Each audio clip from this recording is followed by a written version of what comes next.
So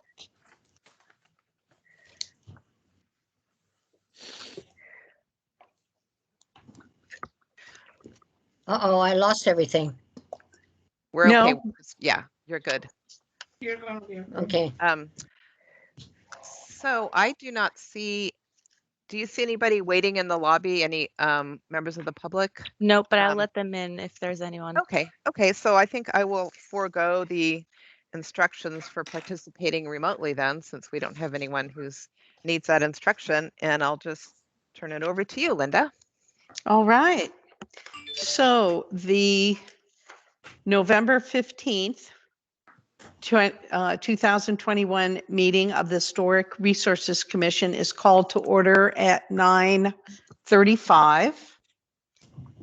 And I'm going to take the roll call. Commissioner Alverda, Here. Commissioner Perlman, Here. Commissioner Swift, here. Commissioner Woods, Here. Commissioner Phillips, here. All of our commissions are present. Agenda item number 2, agenda approval. Has everyone read the July 12th, 2021 meeting minutes? And is there any changes, modifications someone would like to make?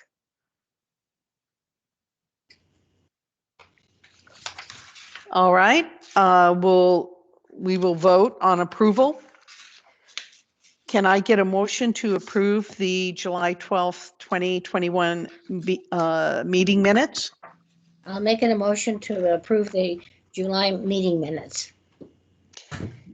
Do I have a second? Second. All in favor? Commissioner Orlando? Aye. Commissioner Phillips? Aye. Commissioner Perlman? Aye. Commissioner Swift? Aye. Commissioner Woods? Aye.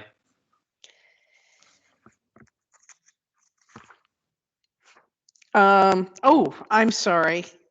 I ended up reversing agenda item 2 and 3. So let's now approve the agenda for today. So moved. Second. Okay, do I have a second? Second. And so all in favor, Commissioner Orlando, Yes. Commissioner Perlman, Yes. Commissioner Swift, Yes. Commissioner Woods, Yes. Commissioner Phillips. Yes. All right, agenda item number 4, declaration of ex parte communications. Does anyone have anything to report back? And it looks like no. We have no one in the waiting room. So we're moving on, and there are no public hearings. So we will move into new business. Agenda item 7A, our meeting schedule for next year, 2022. Natisha, can you bring up the PowerPoint?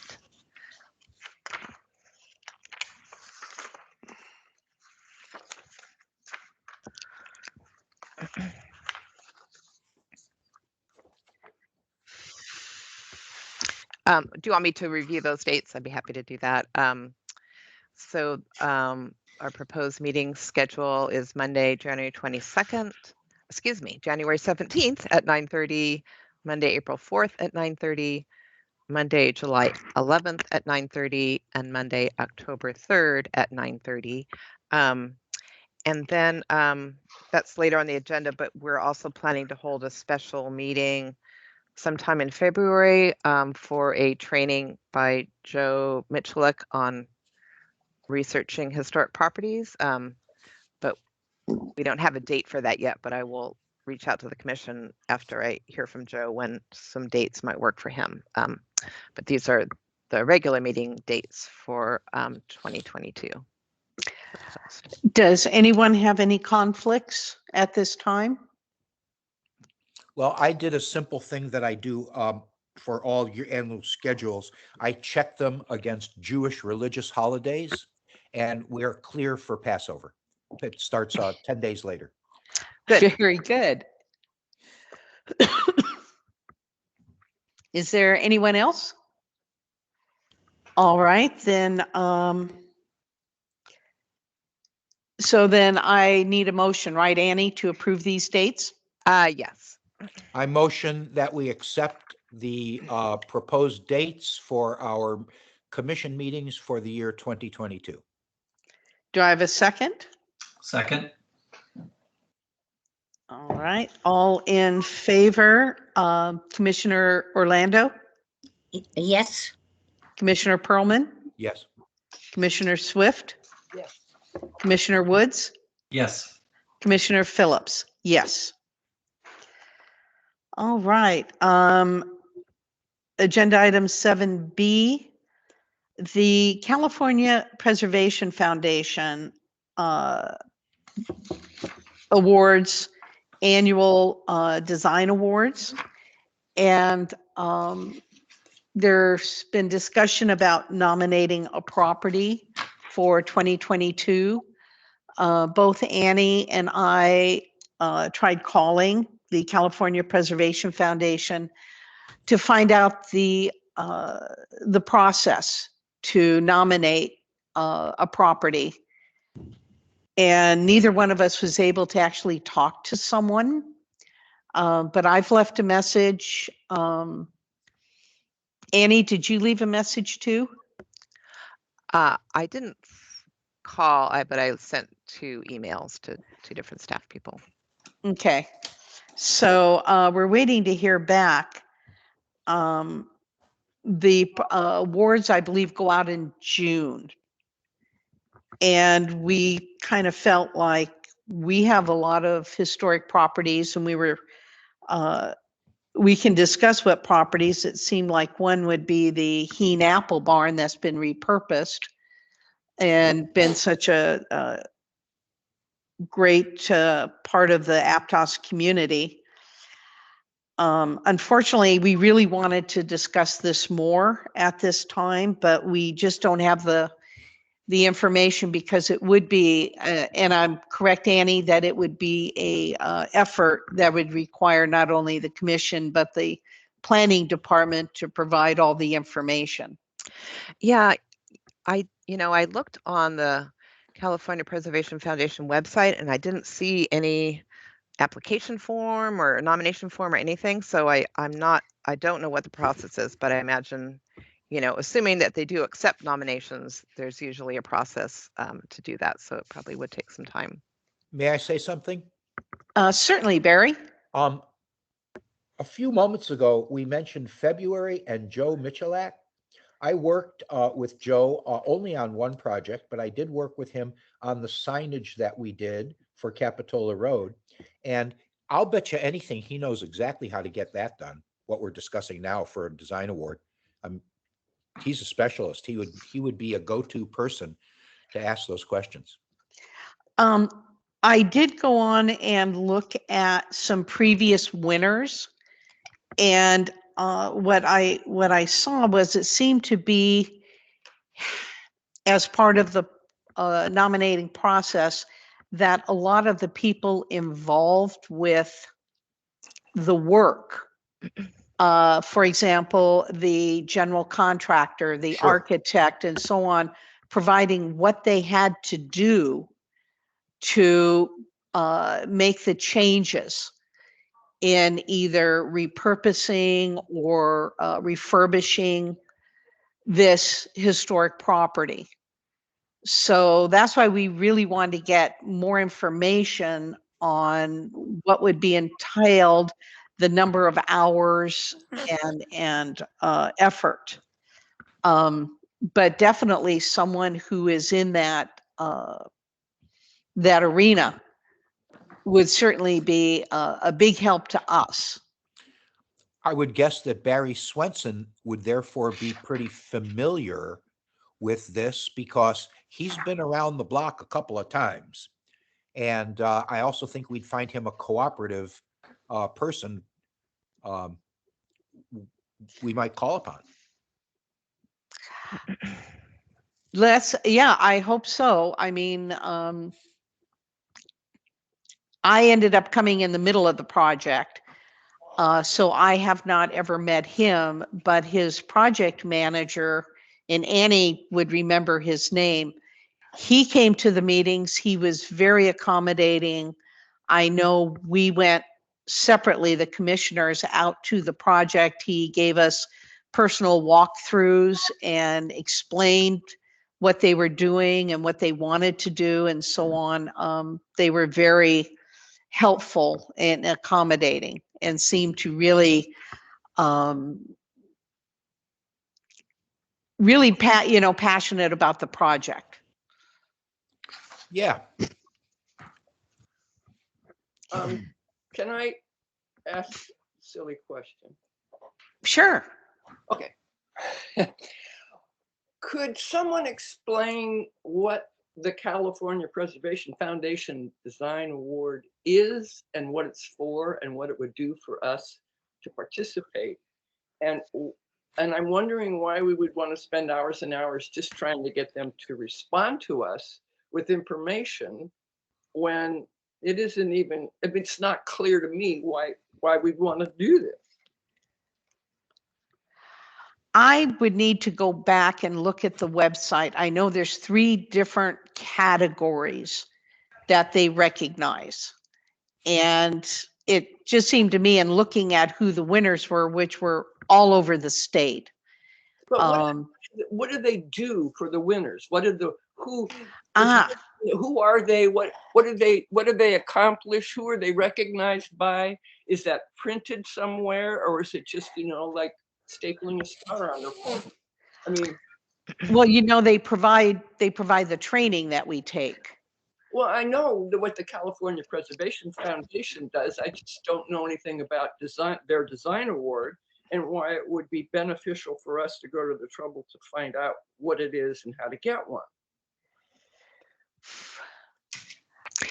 I know they do have like a ceremony where they present these awards, but I think those are reasonable questions. And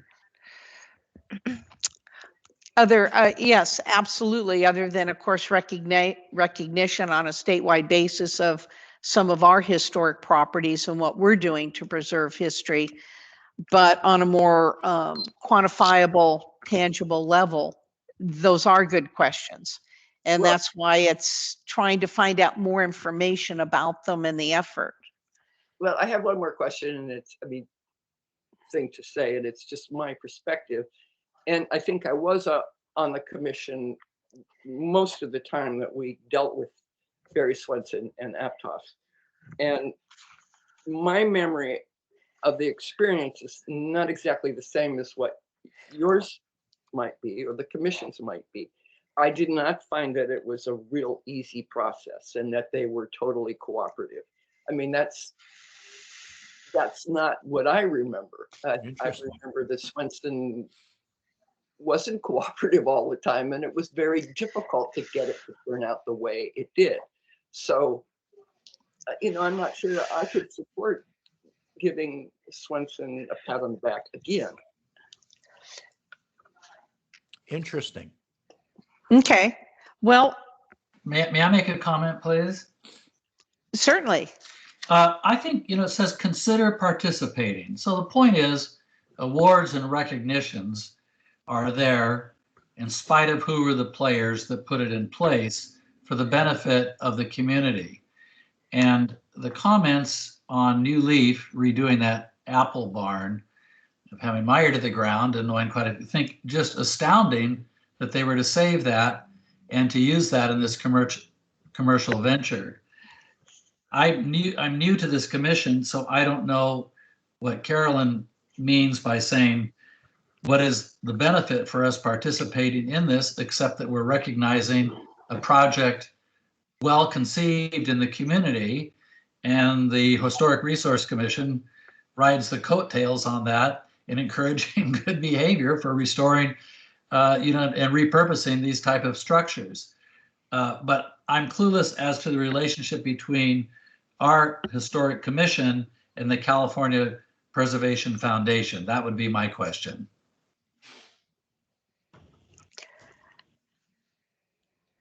So Annie, we do training. We take advantage of their training that's offered, and we've gone to some of their conferences. And I know, so I can do extra training. I'm a member as an individual. Annie, is there anything else that aren't they the ones that also do the CLG questions? Or is that a different organization? CLG questions. Well, the Certified Local Government Program is run by the California Office of Historic Preservation, like it's a state organization, and the California Preservation Foundation is like a private, I believe it's a nonprofit organization that, supports historic preservation in California. And as Linda said, they provide a number of trainings, and they do put on the Historic Preservation Conference every year. We don't necessarily have a direct relationship with them. So, yeah. And if I'm also just thinking about in January that we'll be talking about goals, so that, that could also be a good time for your commission to think about, what do we want to focus on this year? Is this something that we want to do, or do we want to, prioritize other things? So anyway, that was just a thought that came up as you were discussing, how it might benefit the commission or the community.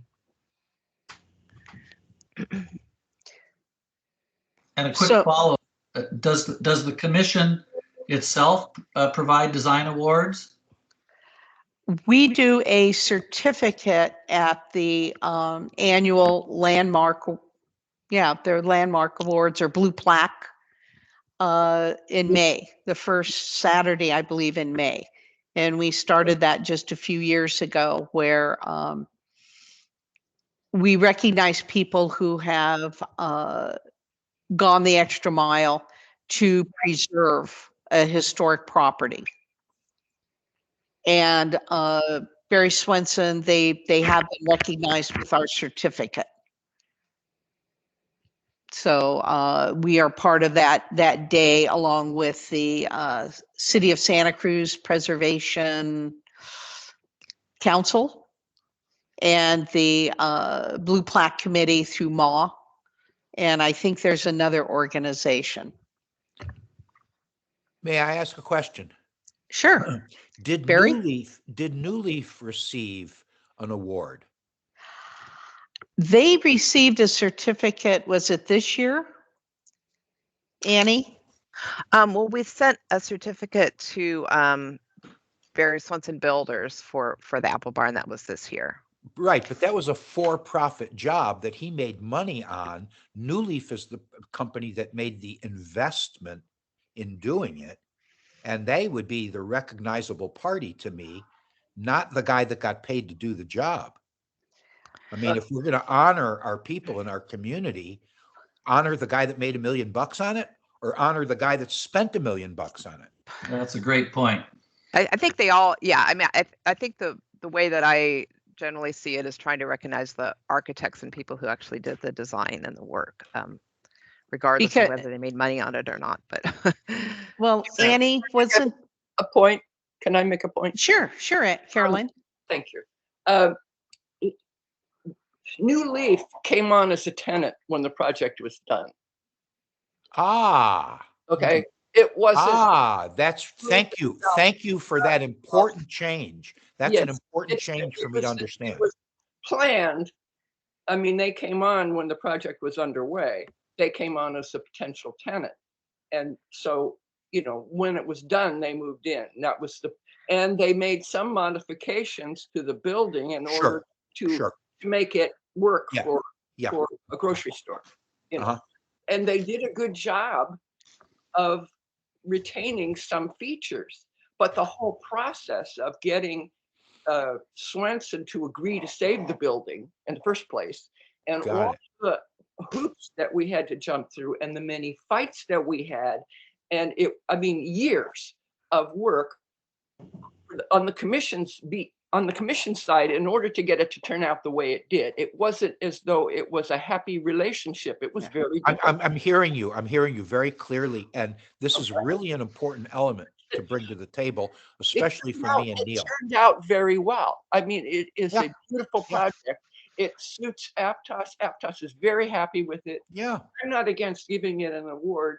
I don't want to give Swenson anything for his part in that because I'm not sure that what his motivation was. It wasn't necessarily in giving Aptos what it got. I think this commission did a lot to make sure that it turned out the way it did. So, beginning with our January meeting, we will be discussing possible awardees for 2022. And normally this is held at MAW, we're together, and we invite our awardees to come and we do a little presentation on the property so people understand what they did to preserve that historic property. So it's a very nice, nice ceremony along with the other awardees.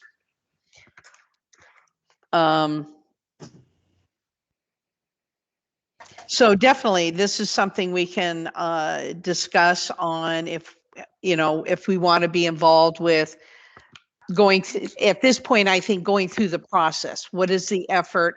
What is the benefit for these design awards? Is it something we want to pursue or not? And if not, we do give out our own awards. Is there any other discussions or comments on this agenda topic? Is it my understanding that we're deferring the conversation to our next upcoming conversation we're going to have on future goals? I think so, because neither Annie nor I was able to talk to anyone to get any specific information. And there is nothing on the website of the process. Got it. Thanks. Our next agenda topic, 7C, is discuss watch list candidates in Davenport. Alberta? I'm here. Excuse me, Letitia, can you bring up the PowerPoint? Thanks.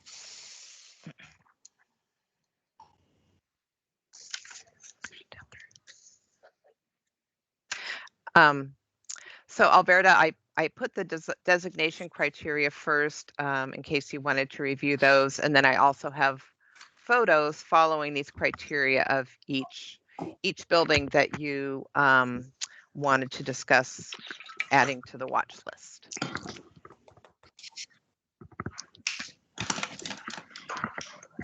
So I'll turn it over to you, Alberta. Okay, I'm waiting for the picture. Okay. You And can go I'm ahead going to the to need next. some help from you because it was 3 months ago that I did this. And so some of it has left my memory banks. Okay. Can you forward to the next slide, Natisha? Okay, so this is the Whale City Bakery. Okay, now this was built back in the 1920s. And just a second, my phone is going off. And it is now the Whaler. And in the beginning, it was a bar and a bakery. And the only thing that's been changed about it is it's now a restaurant, and the front door has been changed. So, it's been there a long time, maybe before 1920. And of course, there's a mural that someone painted on the side since then for advertisement. Anyway, that is the the whaler at this point. So could we have the next picture? Okay, now this is also a restaurant, and to begin with, it was built about 1919, and it was built to feed the cement plant workers who wanted to come down there for lunch, and they served lunch and breakfast. They also had a place in the back where they repaired cars and so forth. And now there's a post office there, and it's been remodeled quite a bit, but it's kind of historical. So the next one, please.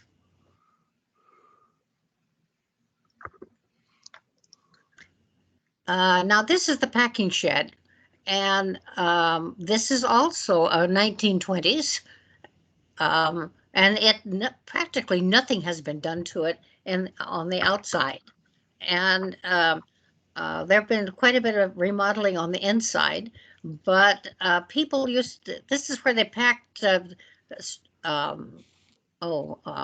artichokes, Brussels sprouts, anything that was coming off the farms. Behind it is an old railroad, part of the railroad that one of these days maybe the railroad that goes from Santa Cruz to Davenport for tourists. But in those days, Southern Pacific was running up there, and they had the first coal cars so that they could, what do you call it, send agriculture back east. And our beautiful artichokes could go back to New York City.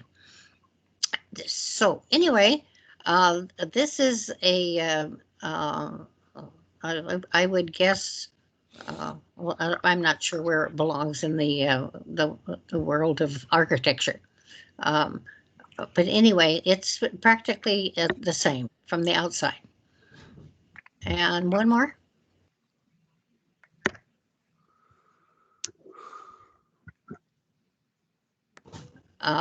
And this is an old mill, and that's been there, I think, since 1910. There's been quite a number of remodeling done for modern machinery.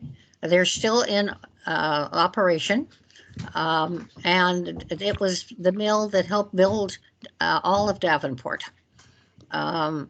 So let's see, that must have been about 1907. And the lumber would come down the San Vicente Creek, and they would slice it into whatever they needed for the town to build the town. Okay, I think I'm done. Thank you, Alverda. Is there any comments or questions?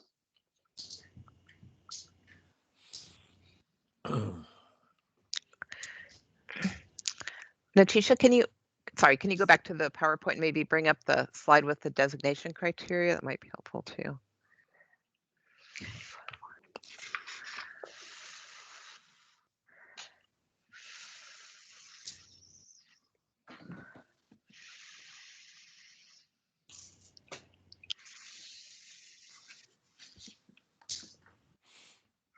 Well, probably, may I say something? Excuse me.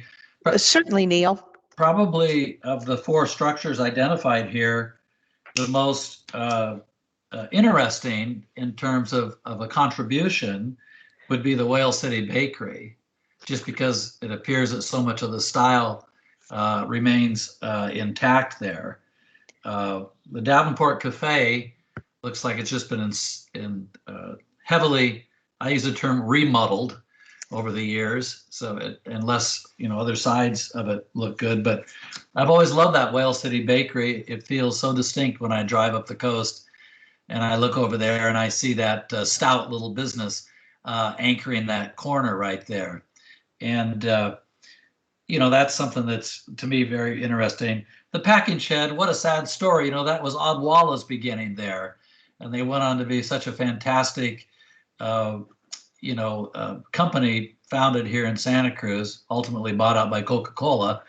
But so really, I have fond memories of those Juice for Human trucks. Remember, all backed up in there, and that's where they process the wallet juice there. I don't know what, is that the kind of thing that downstream, could be repurposed in the way that New Leaf was there for, the packing shed there in Aptos. So it's kind of interesting, that location on that part of town. But I think those two are very interesting to me. The mill obviously has some significance. Shed style, it's interesting that it contributed so much. But boy, that packing shed would be, I don't know, what are the tenants in that packing shed right now? Do we know who they are? I'm not sure who they are right at the moment.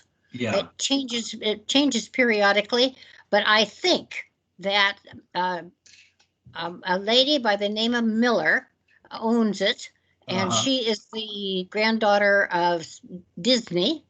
Oh. And so she owns that. She owns a number of other buildings in Davenport, which she is at the moment thinking about refurbishing. There was a barn at one point across the street that I owned, and she bought that. And we almost had it ready to be restored. And then it fell down. And so she still thinks she's going to rebuild there. So we're not, this is flux. And by the way, the packing shed was the beginning of the juice society, juice group. What was the name of the juice group? Ottawa. Yeah. And they took, I guess, 2 boxes of oranges or something and started the business there. That's true. And let's see, I can give you more information about that. My mother used to work there as a part of the packing shed when it was originally built for, and she told me many stories about it. And so, so anyway, what else? Can I ask a question? Yes. Carolyn? Yeah. These are watch list candidates, correct? Yes. So the watch list is not actually declaring these buildings historic. Is that right? I mean, Correct.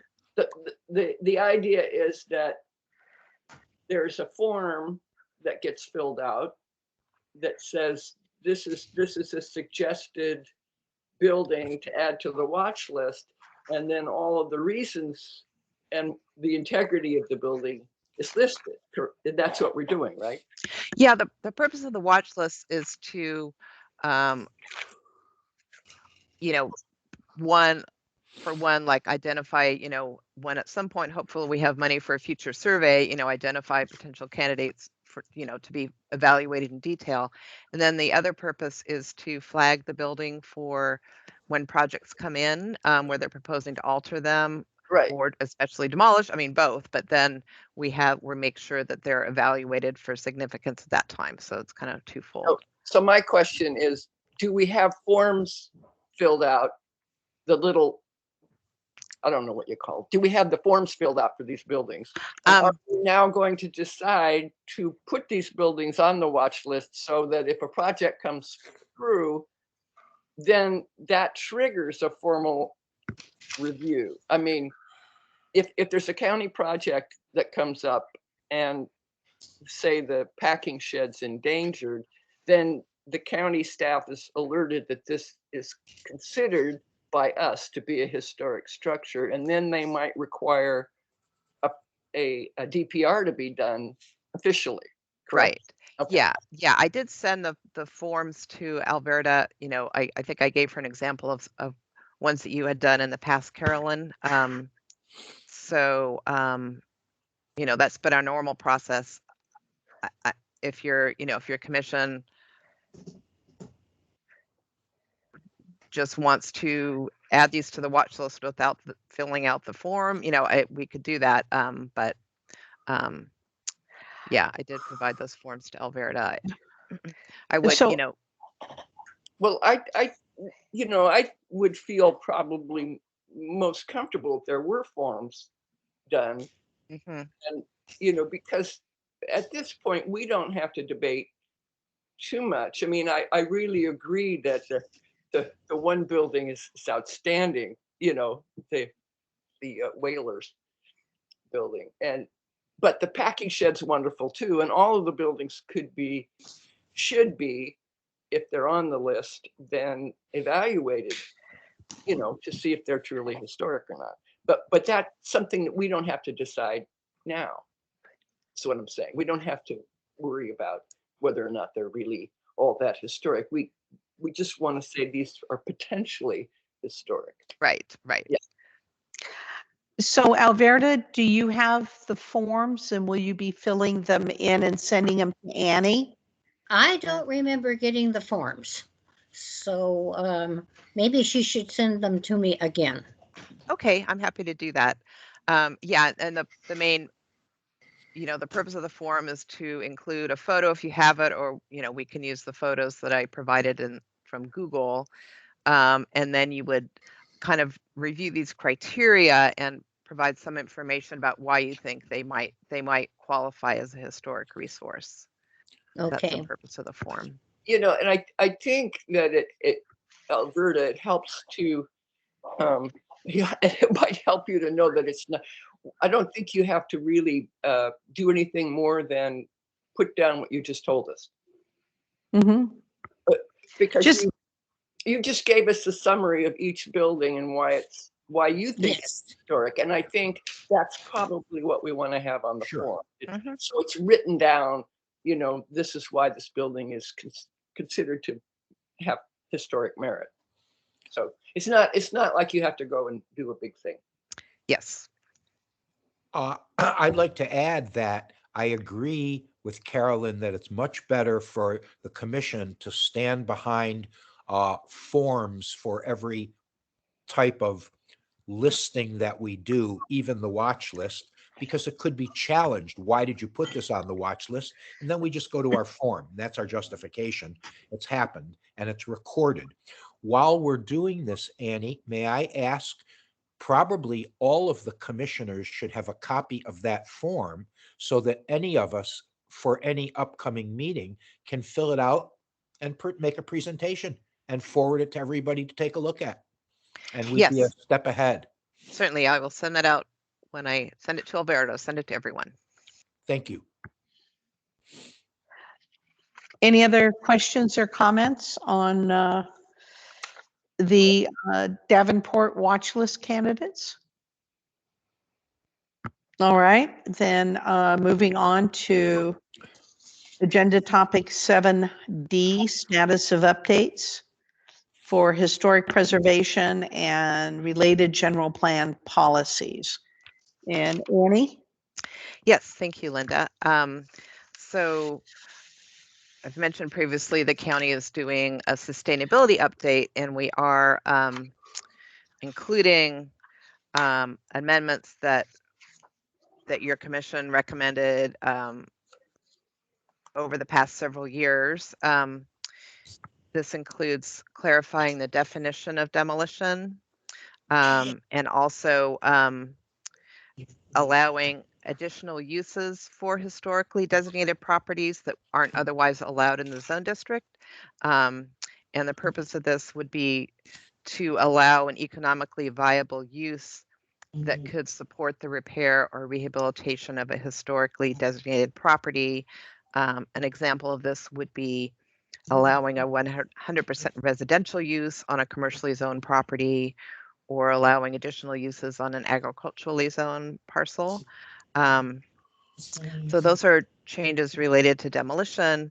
And then we are also codifying our existing process requiring review of properties 50 years old or older for potential historic significance when applications for exterior alterations or demolition are submitted. So, so this is kind of similar to what's being done in the watch list, except that wouldn't necessarily require a DPR form unless, unless it looks like it merited that review. And these code amendments will be coming to your commission for review and comment in January, April of next year. So today I just wanted to let you know that they're coming and kind of give you a sense of what would be included. Thank you, Annie. Is there any questions or comments? Okay. All right. Next agenda topic, review of the duties and responsibilities of the Historic Resources Commission.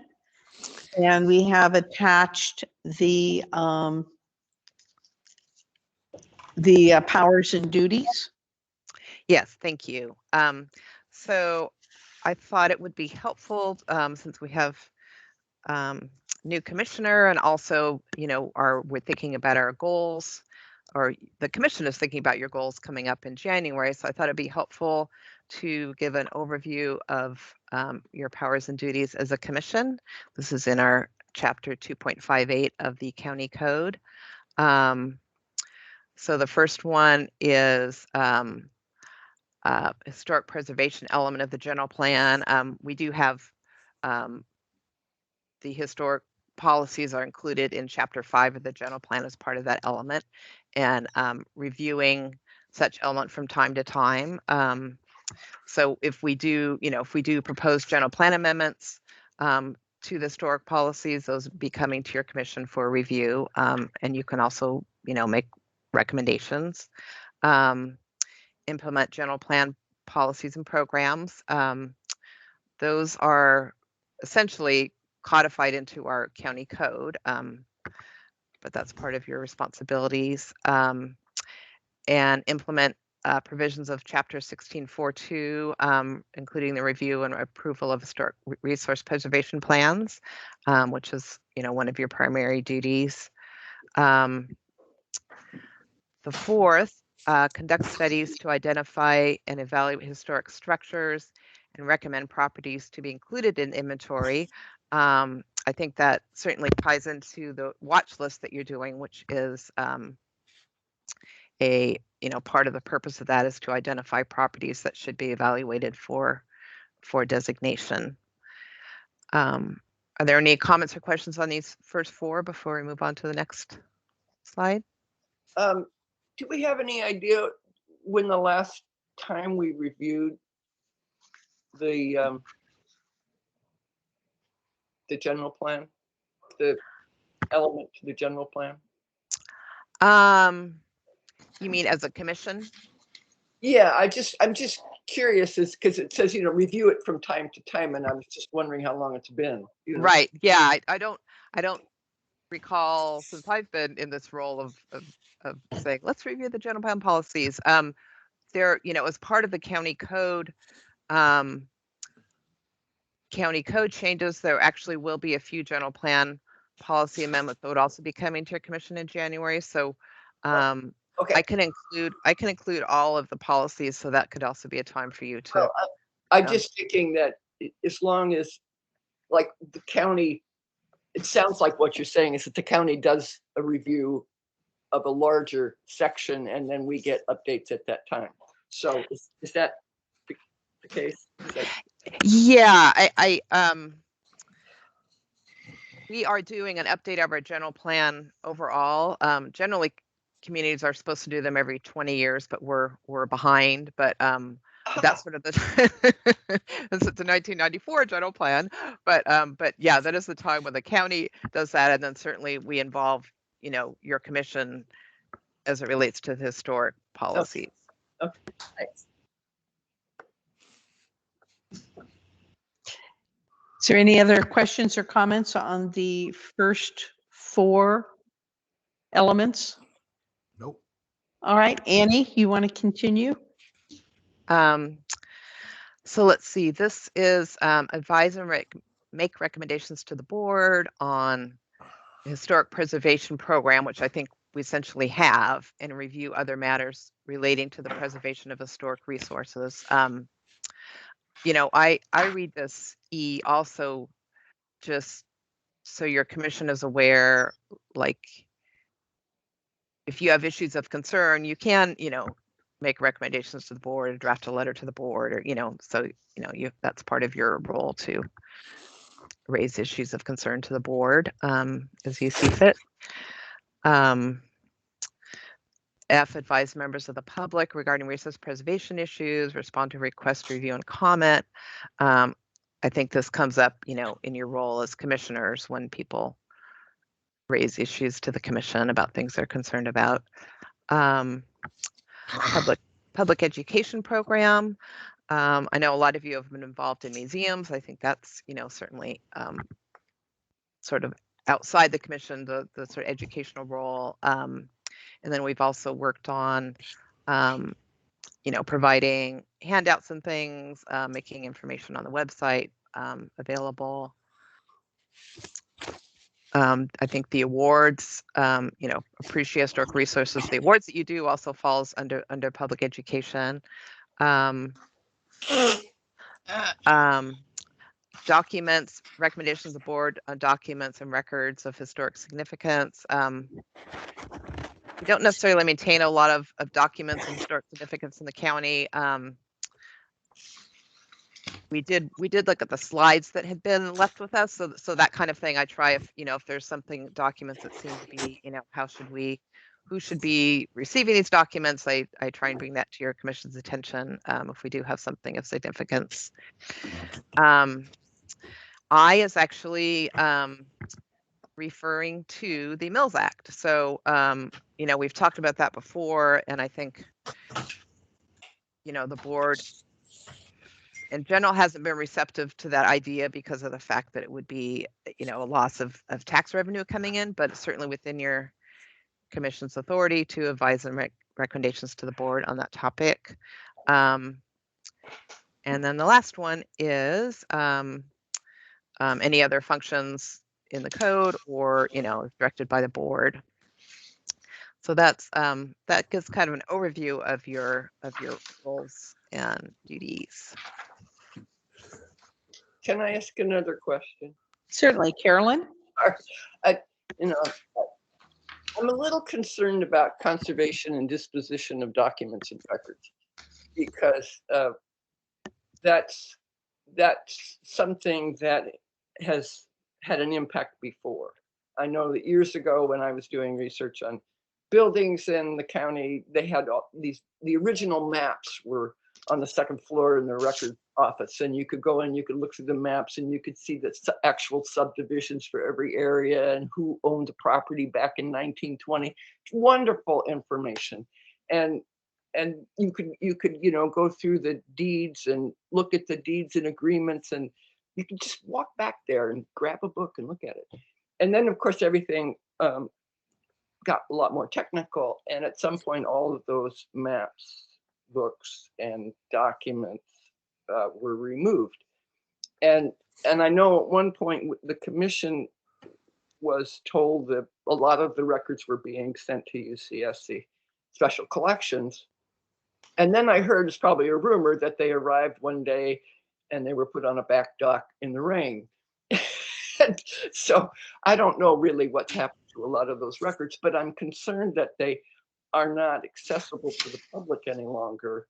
And I don't know what's left that people, I suppose if Joe Michaelak comes and gives us that talk, because he will explain to us how you research a historic property. He can tell us maybe what's left that you could actually look at. Yeah. So anyway, I just want to mention that. Okay, yeah, we do. I mean, I don't know specifically which record you're thinking of, but we do. We have a lot of things that have been digitized, and then we do have some maps and things here in the planning department. There's also like a offsite repository of older documents. That's it. Site repository of historic documents. Yeah, I don't know if they're historic. Yeah, I guess, yeah, older records. I don't know. Yeah. Yeah, I guess the question is sort of what do we consider historic documents versus. Oh, and these were Right. documents that were vital for doing historic research, like maps and who owned what and where a house would have been, and to be able to go in and look at that, and smell the paper, and Right. and you can't, and nowadays, well, if we get Joe to come and talk, it'll all be explained. Okay. Any other comments or questions on these, the second half of the elements, our duties and responsibilities? Okay, then our next agenda topic is status update of the Bayview Hotel. Right. So I just wanted to bring this back to your commission because at the last meeting, we had a member of the public indicate that they were going to be doing work on the Bayview Hotel, which raised some concerns to me to make sure that they were doing it with permits if it required a permit. So I did ask the building inspectors to go by the building. They didn't see any evidence of work from the exterior, and they were denied entrance to the inside of the building.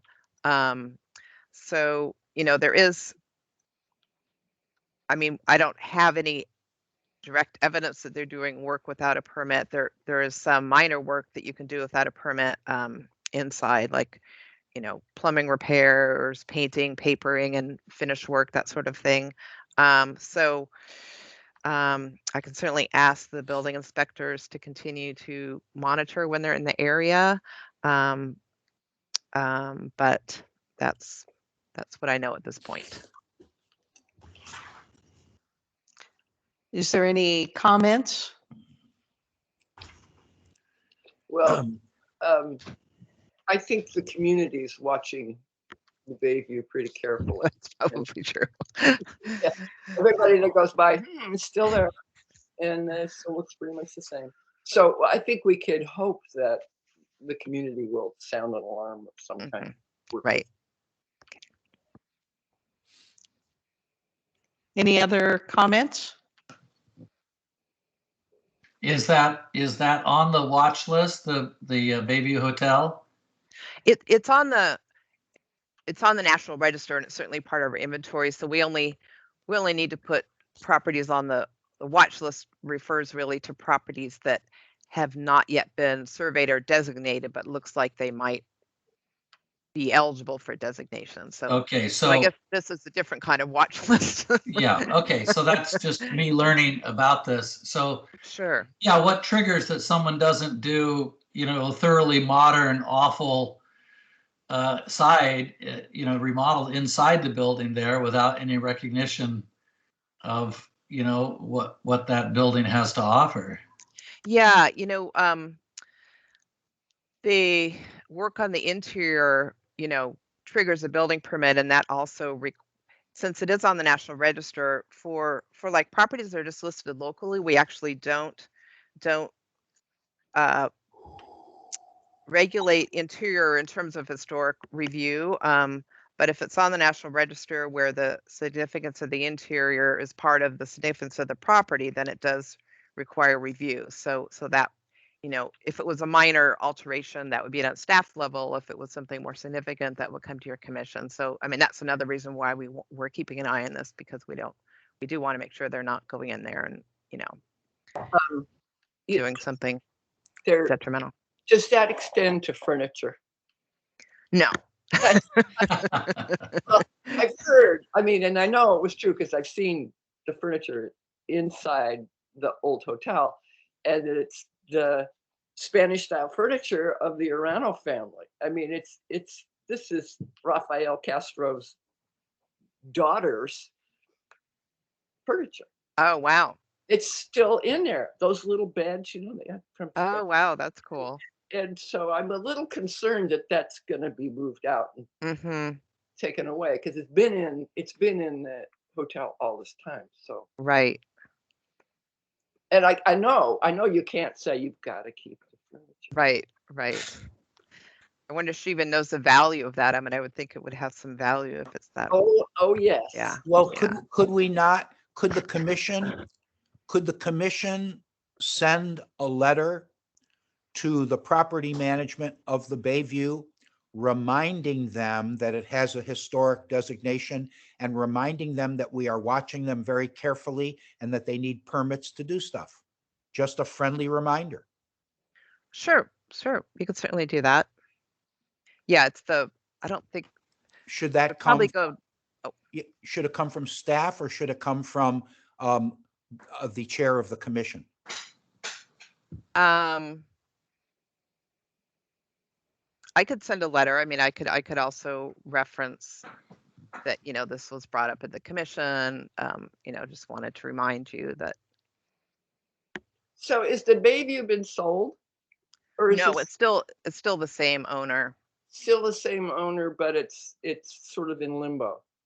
Is that Right. I know she's several times there were I don't know if it's still on the market. Several times there were prospective buyers, and I kind of got involved in discussions with these people, and the county was very excited, and then it fell through. So I don't know. Yeah, it's still the same owner. yeah. Okay.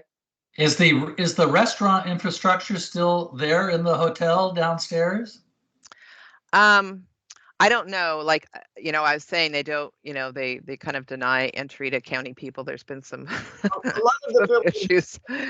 turned over to storage of unusual collections of things. Okay. Right. Okay. It remains one of the craziest dining experiences you could have ever had, eating there in the Bayview. I remember it. Memorable.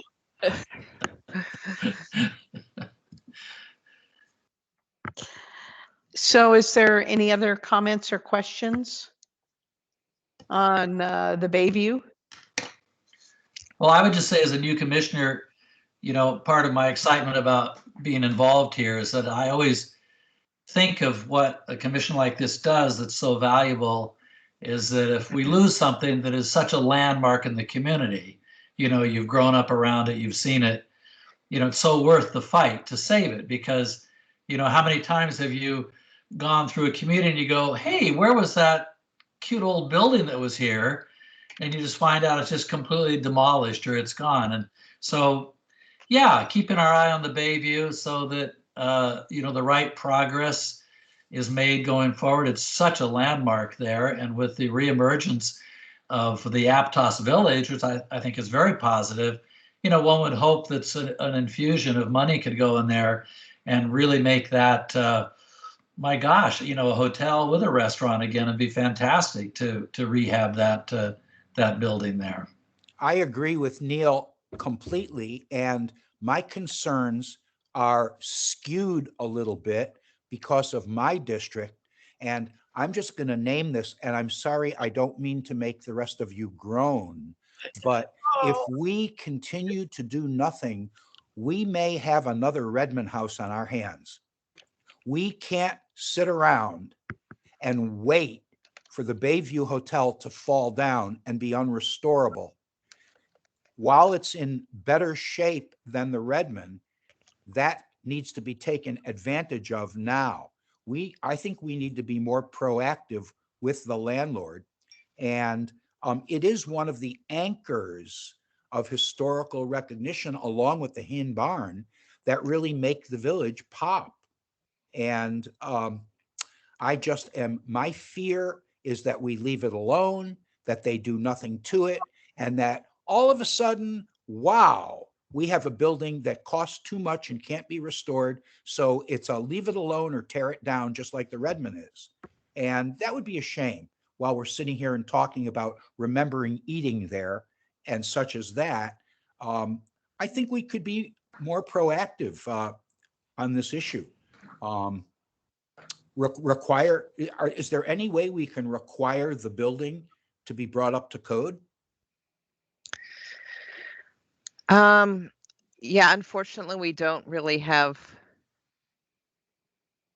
the ability to force someone to make repairs unless it Can we falls with- recommend, can we make a recommendation to the building inspectors and the planning department that they go examine the building for risk of safety and then do a report and make a recommendation of repairs?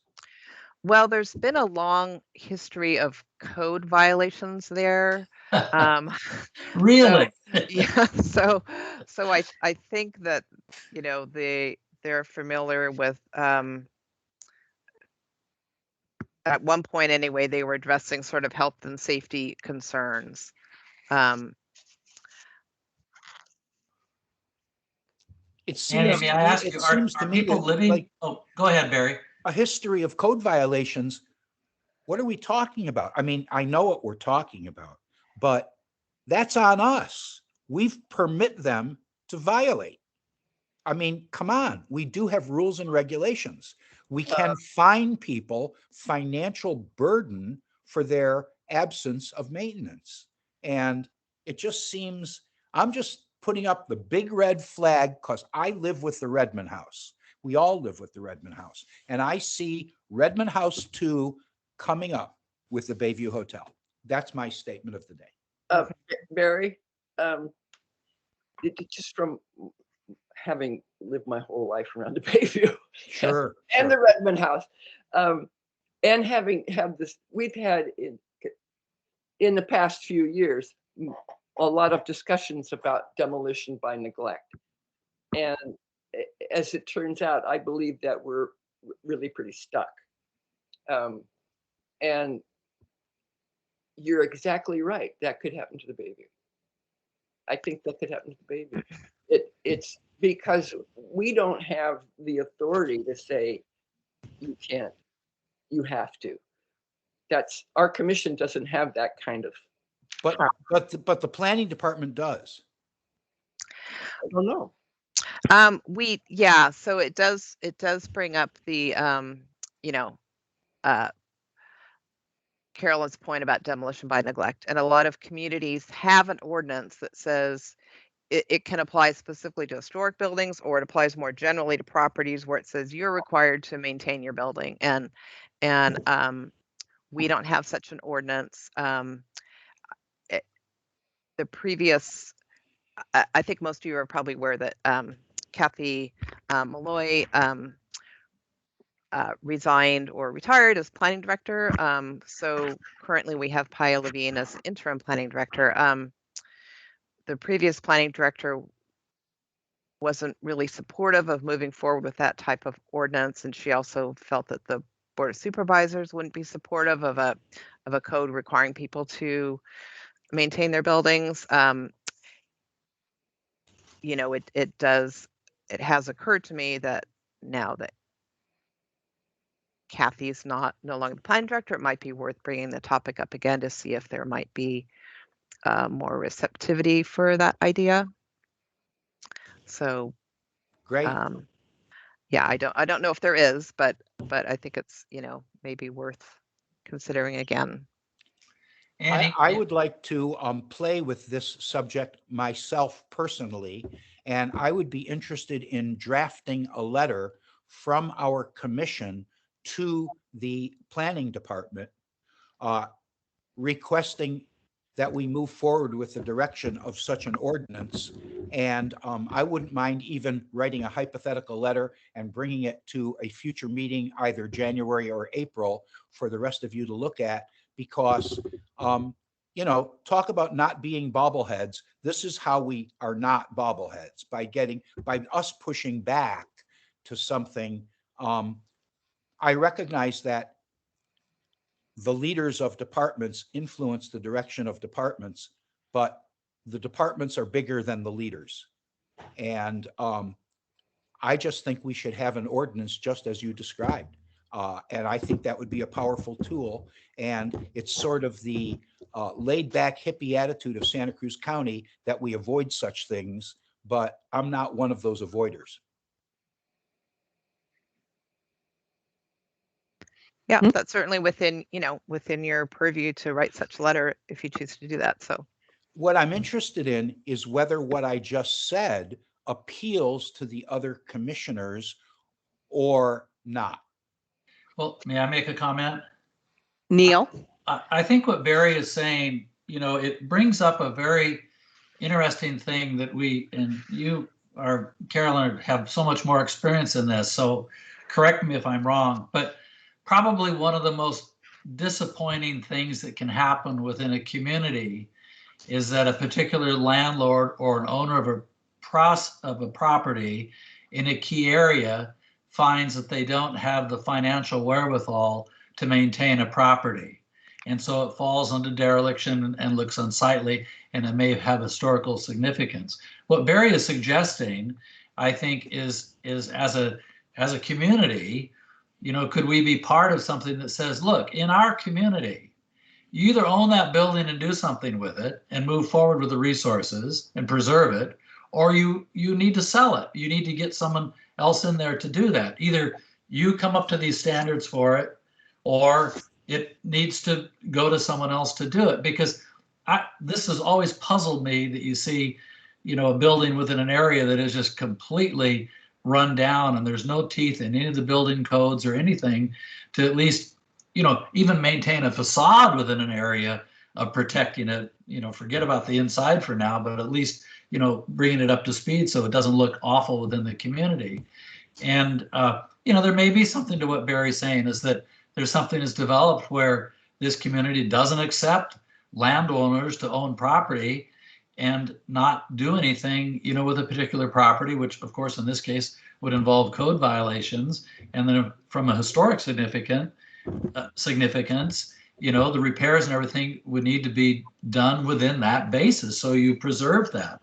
But it'd be just really sad to see that as Redmond House 2.0 happen right there in the heart of that community. And like Barry says, here we are, the bobbleheads going, oh, the sky is falling, nothing can happen with this. Well, maybe something can happen. And before I finish, Annie, I wanted to ask you, is the owner willing to sell? Do they want to sell and get out from underneath it? Yeah, she has. It has been on the market. I don't know the details of why the sale hasn't gone through. I don't know the details, but I know in the past there were like at least 2 prospective buyers that I knew of that were interested, and then something happened with the transaction. But I don't know the current status. I have a suggestion. Carolyn? I don't know that it's will help, but we have 2 new commissioners who are, really interested in matters that we've been discussing for some time. And it might help if we could have a summary of how we've been discussing demolition by neglect and some of the things we touched on and tried to do in the last couple of years, so that you're aware of, so we're all on the same page, so you're aware of what we've already tried to do, and how we're at this point where we're all a little frustrated and feel really powerless. So and we do, but you've got great ideas. We've been struggling for a long time trying to figure out how we can stop things like the Redmond House, stop watching buildings fall down and not being able to do a thing. And they're owned by people who won't even respond to our inquiries. It's difficult. And in the case of the Bayview, there are extenuating circumstances. If you know the building and the history of it, and especially the recent history of it, it's a can of worms. So yeah, I think it's in danger of becoming Redmond House 2.0. But I'm just wondering if we could get some kind of summary of what we've already tried to do and how we got to where we are now. So Carolyn, are you talking about something written or verbal? And I'm thinking of a little presentation, because didn't we have a whole discussion? I mean, that whole thing was one of our goals. Yeah, but we had, were some things under demolition and demolition by neglect that we changed in the codes. yeah, and we had some research done, and a presentation made to us on That's demolition right, by Susie. by Susie. Yeah, Yeah, Yeah, yeah. that was a few years back. Mhm. And yeah, like 2 years back. so so you're talking about at a future meeting, having a presentation to review that?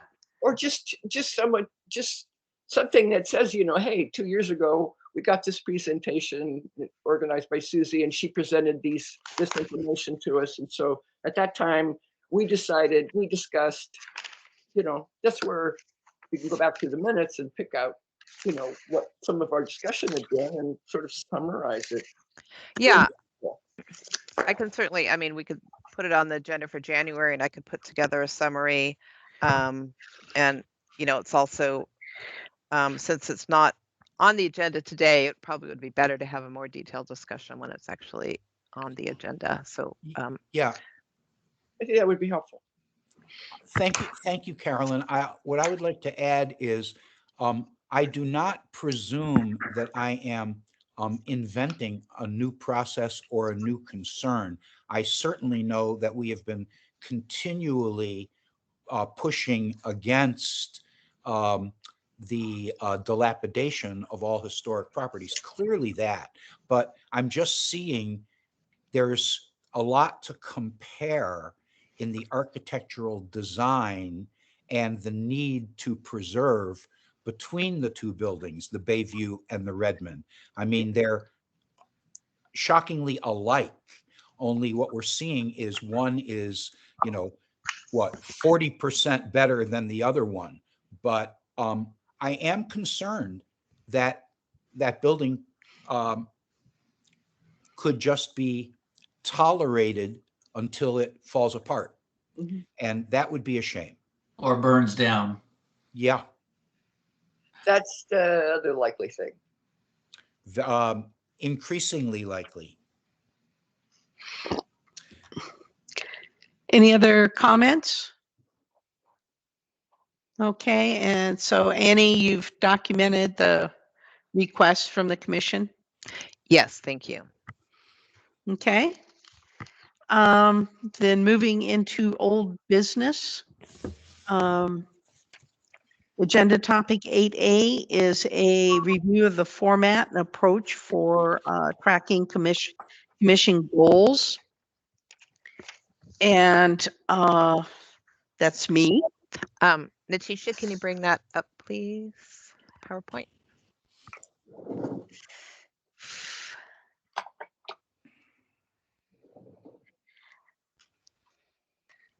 So this, I think I went over at our July meeting.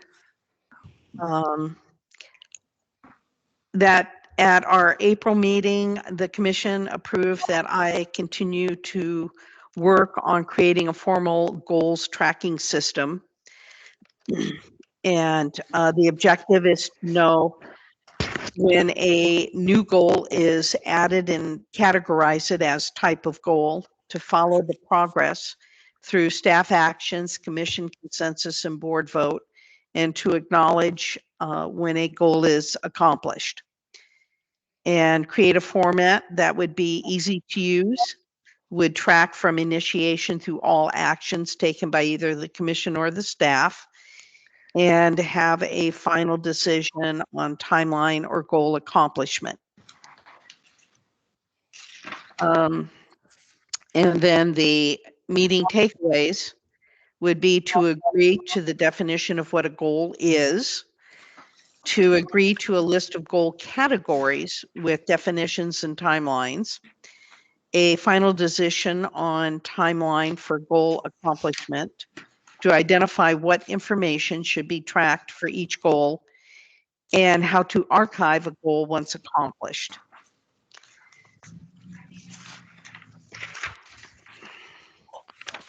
So the first thing was to define what a goal is so that we all are working on the same definition and recognizing what we consider a goal when we talk about these different actions through our meetings.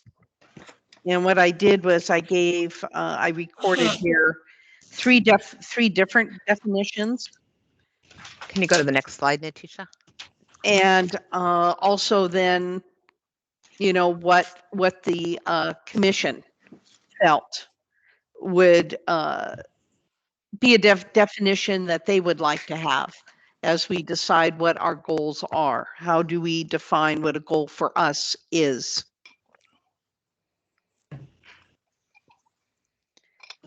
I really like the Wikipedia definition that is listed here in the middle. That to me is virtually word for word how I envision what we do.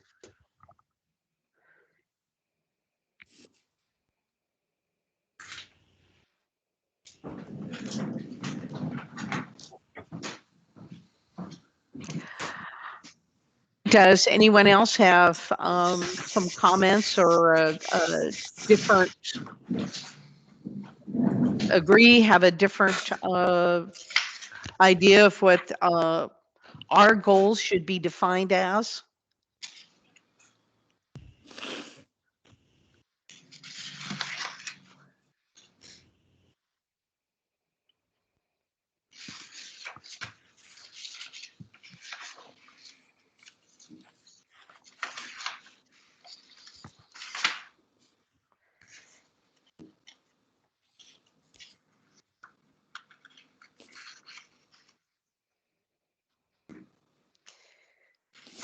Is that a definition you're comfortable working with? And again, this is not hard and fast. As we get working within this methodology, if we find that something doesn't work or doesn't quite fit, we can certainly be massaging things as things go forward. The idea is this would be a methodology that would, continue long past after I'm gone from the commission. Yeah, I like the middle definition there, the Wikipedia. I think that is something to drive us forward, keep us on track. Okay. I don't think these things need to be a motion, do they, Annie? No, that's fine. I think since this is your project too, you can maybe keep track of what. Okay. So for the time being, shall we go ahead with that definition? Sure. Okay. Then the second action in providing this framework that we will be working with in tracking our goals would be to decide how to categorize our goals. And for example, are they short term? Are they long term? Are they eminent? Are they aspirational? What, in looking at our different goals, what we do, what are some categories that you would feel comfortable with?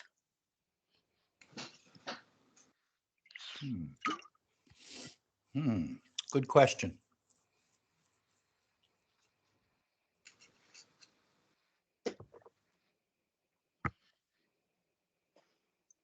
And when you think about that, within that would be maybe a time frame, maybe not. Is it something that we could maybe get accomplished by the next meeting within a year? Is it something that we think might take multiple years? Or is it something that, is something desirable or aspirational that we'd like to do, but we definitely want to work toward achieving it, but don't know if we would?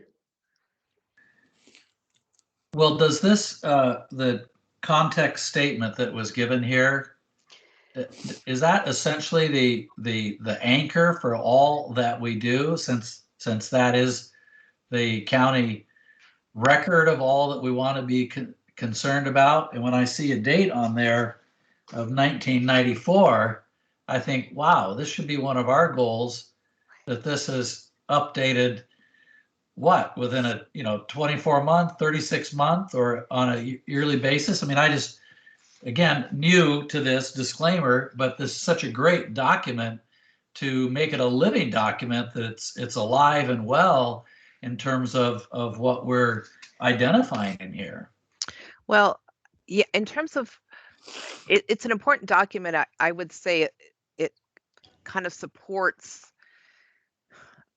listings and the inventory. I don't know if it's like the most important document. It kind of lays the sort of provides the overall historic context for the work that we do. But anyway, not that it shouldn't be updated, but I agree that the context statement doesn't, because it's mostly the history. It's like the history of Santa Cruz County, and these are the themes that you find it within the history. There's the agriculture theme and there's the amusement theme. So you're looking at what buildings still exist that relate to these different themes. So it's just looking at history, sort of stretching it out in a way that you could say, okay, what buildings still exist that speak to this context? Or I have a building and I want to know if it's historic or not, and does it fit? Is there a theme that fits it? Is there, is it an industrial building, or is it a residential building? Is it a tourist building? So it's just a way to make sense of our inventory. So, okay, I understand. So is this not the inventory then here, right? No, it's not the No. So there is another document that is the inventory? Yeah. I'd like to see that. Yeah. I mean, I received in my package, I received that inventory when I was a new commissioner. So maybe you got missed on that one, Neil. I think, Annie, we did have a problem early on. I don't think. yeah, that's right. I'm sorry. It didn't arrive for some reason, and I think that I forgot to send it to you again. So I will. Yeah. Okay. Yeah. All right. Thank you for forwarding Sure. that. Okay. Thank you, Carolyn, for educating me on that. I think that was one of the things that we had discussed as, I'm not sure if it was a goal or not, but it was to create a list of what a new commissioner would receive as part of a induction packet. And we were going to discuss that. And Okay. and I think we kind of, put that aside, because we will be going over, once we get this framework set. I have 13, I think, different goals that have been identified at one time or another over the past 3 or 4 years. And using that framework, then going through to determine, are they really goals? And if so, then do we need to kind of establish them? And if not, then get them out of our goal listing, our goal list, and they are just then agenda items. So that's what, looking at this is. And I don't know if it would help to give some examples. Annie, did you happen to include the spreadsheets of, there were 4 goals I randomly picked out that was in the packet, I think back in April, at the April meeting? I did not. I might Okay. be able to bring those up now if you wanted to. See if I mean, can that's find- okay. I can just, Okay. our goal number 1 was researching training opportunities. So that would certainly be discussed once we have the framework of what a goal is. Is that a goal or not? Goal number 2, cleaning up historic resources inventory. Goal number 6, update and maintain HRC website. Goal number Goal number 10, schedule Joel Makalak Michael Eck. for a presentation. That came up in January 2019. So, like I said, once we have this framework and we decide, how we're going to be categorizing, designating, putting some framework around the goals, then going through all of these and determining what we need to be working on and, and what becomes just agenda items.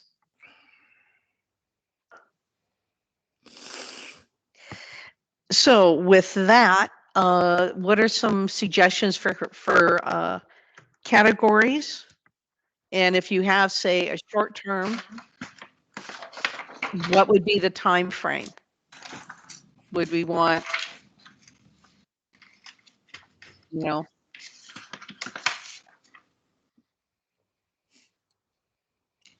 May I make just a comment, maybe Sure. just a little bit off subject?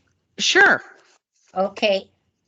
Do these reports or this particular one go to the Board of Supervisors, especially the watch list? Because I think that the people who asked us to join this commission should know what our goals are.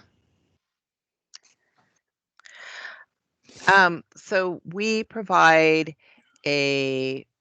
reports to the Board of Supervisors, and they alternate between just an attendance report, like the list of the meetings and attendance, and then the alternate year is a record of all the minutes and from HRC meetings for the 2-year period. So they are kept up to date on actions that your commission has taken in that way. I have a feeling, and this may not be true, that my supervisor has no concept of the historical resources in Davenport. And probably he should have a separate piece of paper that says these are what are on the watch list, and maybe some other things about what is going on in the other parts of the county. Now, maybe other supervisors are well versed on what's historical, but my fear is that mine doesn't know and doesn't care. He got better things to do.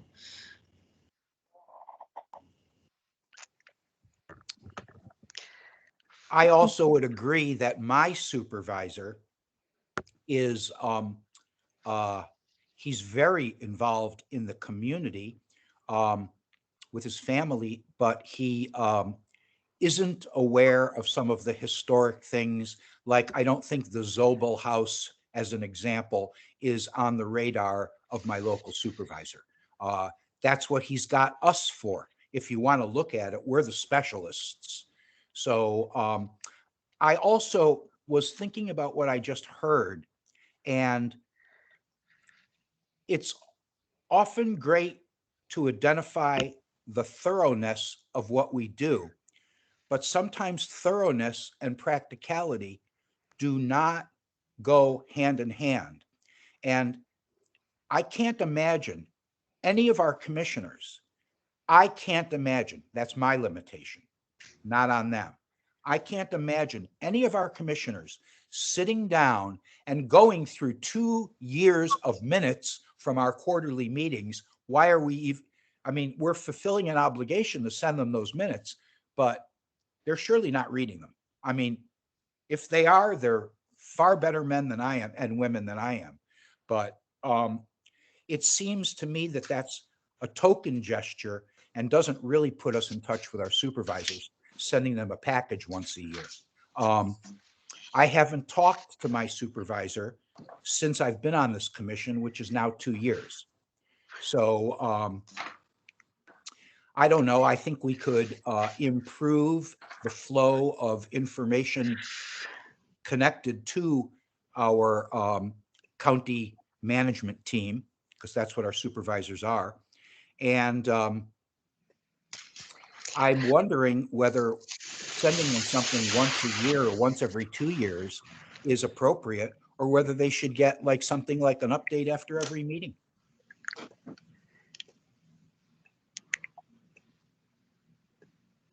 What do others think of that?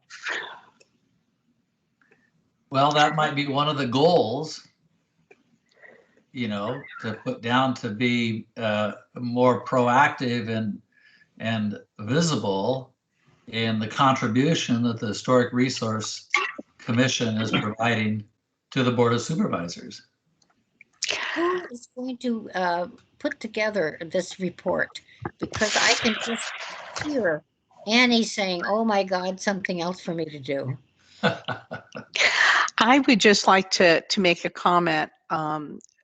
My supervisor, which is Bruce McPherson, before the pandemic hit, he held an annual brunch at a local restaurant and invited all of his representatives on the various commissions to come, and to thank them, and so that we got to see who else was on the other commissions. And I have to say, I had no idea. I think, and Annie, you can tell me if I'm wrong or not, but I think there's like 23 or 25 commissions, and I think we're one of the smaller ones, because the other commission I'm on, he appoints 2 people, and I got the feeling that a lot of the commissions actually had 2 representatives from each supervisor. So I really surprised that there was so many commissions and people from the communities. So if we want to get attention, we want them to, to know what we're doing. It's getting us bubbling up to the top through one means or another to catch their ear. Yeah, I mean, I have a couple thoughts. One is that you can certainly, request to meet with your board, with your supervisor that, in the district that you represent, and request a meeting and say, I want to talk to you about, the Historic Commission and, my concerns. Certainly that's something you can do. The board does get copies of the agendas as well before the meeting, so they're informed in that way. And, I guess it's certainly possible, if you want to send a, that would probably come from your commission rather than me, some sort of letter about what transpired in a meeting. You can certainly do that. I know that they are, busy, so I can't promise they would always read it, but you can certainly, choose to communicate in that way as well if you wanted to. Could I say, Linda, I really applaud what you're doing here with tracking our action goals, because I have to say, my input from the outside coming in, and one of the newest members, when I see only 4 meetings, scheduled, I understand there could be more meetings, but 4 meetings throughout a year, you could see, we could get a little lost in there in terms of what we're tracking to try and accomplish and move forward. So my input is, I really like what you're doing here to put this down. That makes me more attentive as a commissioner to go, I like it that we're identifying these goals. We're all on the same page and how we want to move forward with this. So I'm just my comment that it's worth slugging through this to get these things down to keep us on track. And I think I do understand the difference between agenda items that we would develop versus what are our long-term goals. So, a long-term goal might be that we audit, historically significant properties on an annual basis to make sure we don't get away. The agenda item would be here, 3, like we had today, here are 4 that are considered in Davenport. Am I correct in sort of understanding that as a direction? Yes, because it, like you say, with the meeting of only 4 times a year, and some of these agenda topics like, demolition, and what was it? Demolition by neglect. We discussed that for a few years at like every meeting, and you can get lost in the distance and in the minutia from the meetings.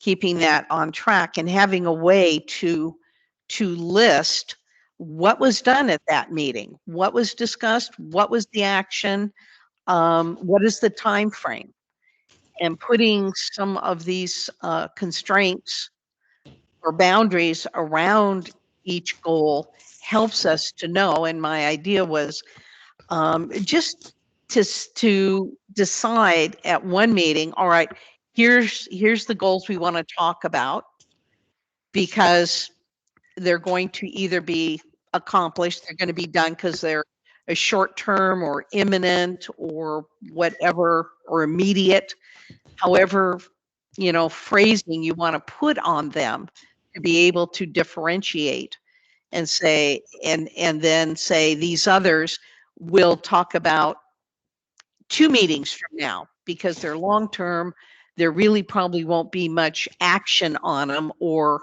it's going to be planning department and they're not going to get to it, so there won't be anything to report on at the next meeting.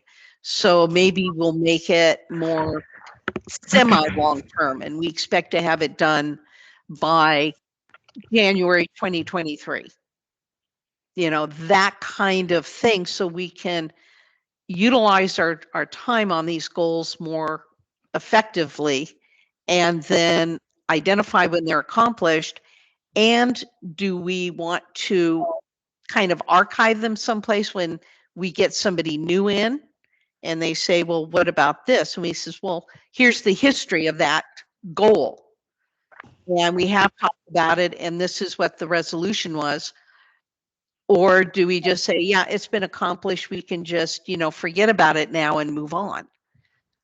These are the framework to kind of, in my mind, and that's what I'm bringing to you. Is there agreement? Is this the path the commission wants? Because we need to all be on board on the methodology of how we're going forward. Can I say something? Absolutely, Carolyn. I feel like I'm talking too much. Never. Well, no, I really do. But to me, what's important is, and what's been missing, and what this gives us the opportunity to do, is to look at how effective we are. And we can say, what are we really doing here? Because we only meet 4 times a year, and it's very difficult. I think we should meet a whole lot more often, but that's not the way it's set up. And then when we do meet, it's for like 4.5 hours, and we're saying, I don't want to do that again anyway. It's difficult for us to function this way 4 times a year for 4 hours every time. It's not easy. And so what are the things that we don't have an opportunity to do very often, because we spend all our time at the meetings trying to catch up with whatever happened that didn't happen for the last 3 months, is we have a perpetual feeling of not moving. So even if we're going along, you feel like, well, wait, we were just here in July and now it's October. We haven't moved. Nothing's happened, nothing's changed. So there's this frustration that we have, of this sense of not being able to accomplish much. So that's why talking about the goals is tremendously important, because it's giving us a chance to have a discussion that we don't usually have. Or we can say to one another, hey, how do you feel about doing this? How do you feel about being on this commission? How do you feel it's working? I think this is really important. And about the Board of Supervisors, it is difficult when you think about it, because we're trying to operate with kind of guessing how much they want us to do. We're sort of, we don't know, they don't know us, they don't really care. They don't pay attention to us unless there's an issue. If there's an issue that comes up, then They want to know what we're doing. Then they want to know if we're making decisions or if we're making noise that they want to hear. And if it's noise they don't want to hear, then they'll get in touch with us. So it's sort of issue-based, our connection with the board of supervisors. Otherwise, they don't pay attention to us. So that's all I have to say. Those are valuable words. I really appreciate what you just said. And to me, there is an unspoken amount of momentum building in our conversation about two things. One thing is we just approved 4 meetings for next year. I'm absolutely prepared to go back. I'm willing to have 8 meetings next year. I'm willing to go back in and plug in 4 more meetings. That's number one.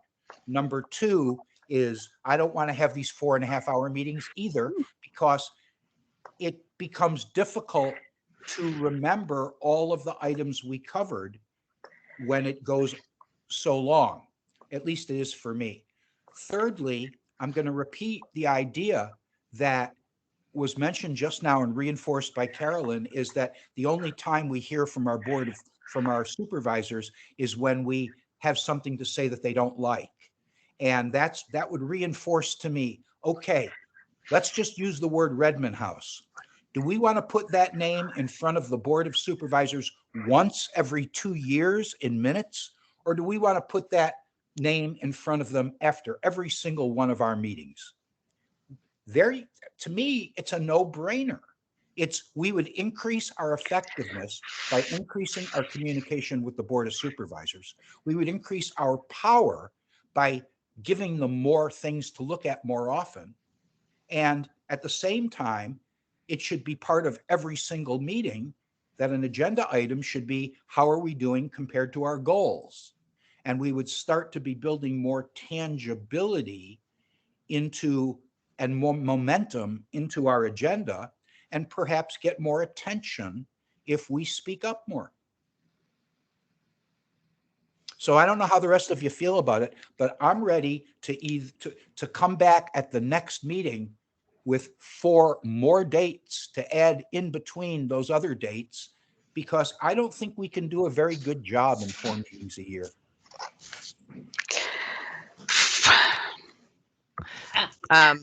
The board gave us direction to all commissions, considering staff work and that sort of thing, to like keep the meetings to as few as possible to accomplish the goals of the commission. So, we could certainly look at that, but I would probably need to get approval to schedule a lot more meetings. Annie, I recognize that in what I just said, that there is a large element of increased work for you. I recognize that, and I almost didn't bring it up for that reason. But, I believe that you have a very busy work agenda, of which we are one of very many responsibilities that you have. And maybe through the new director, you can become recognized that this is more important and requires more time than you have been allocated in your job description. So I apologize. I do not mean to be creating more work for you. I'm suggesting that I am willing to take on more work throughout the course of the year for us to be able to achieve our best result.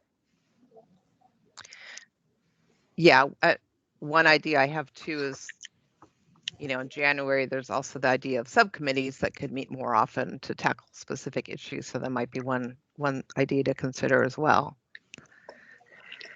I just want to ditto what Barry said, is that as a commissioner, is that I don't have a problem. I'm just, again, divorcing the workload between commitment. I don't have a problem meeting more often, because I just see that I think that we could become more significant in the community in standing back and all that we love about this great county and all that it represents.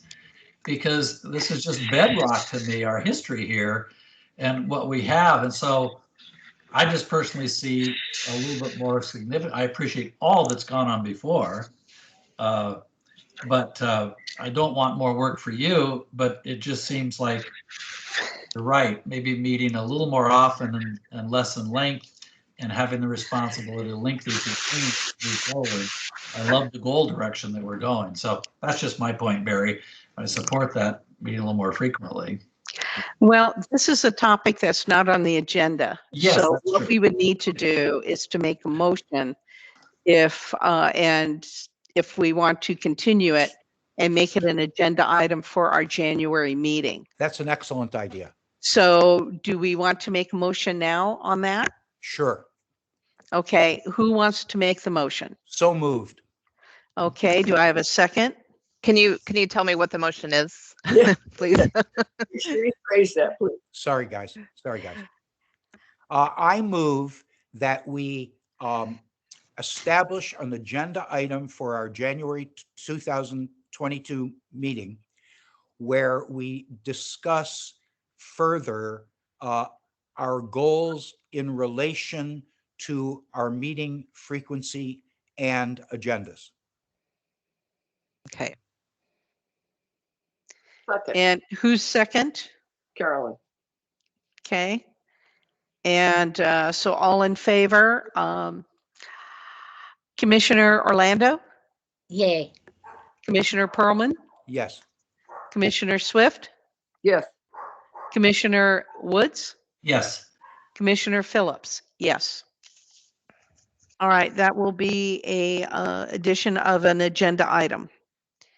So getting back to the goals, I kind of did a example at the bottom there using the term a current goal. Yes. So, and my goal, what I had hoped, because I know, again, this can easily get talked about a lot, was just to carve out maybe 10, 15 minutes per meeting to discuss the goals that we are focusing on at that meeting. So Neil had mentioned long-term goals. What are some other categories that you think we would be using in looking at goals?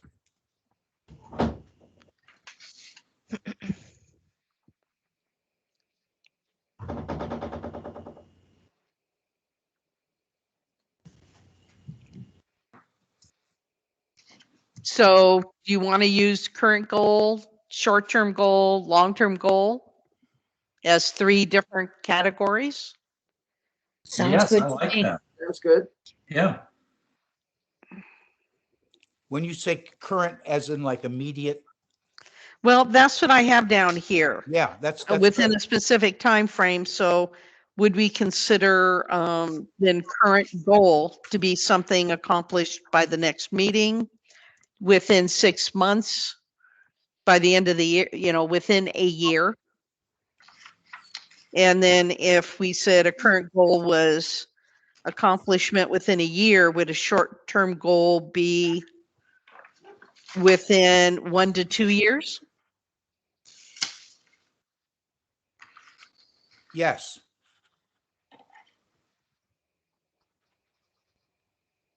And then a long-term goal would be 5 to 10.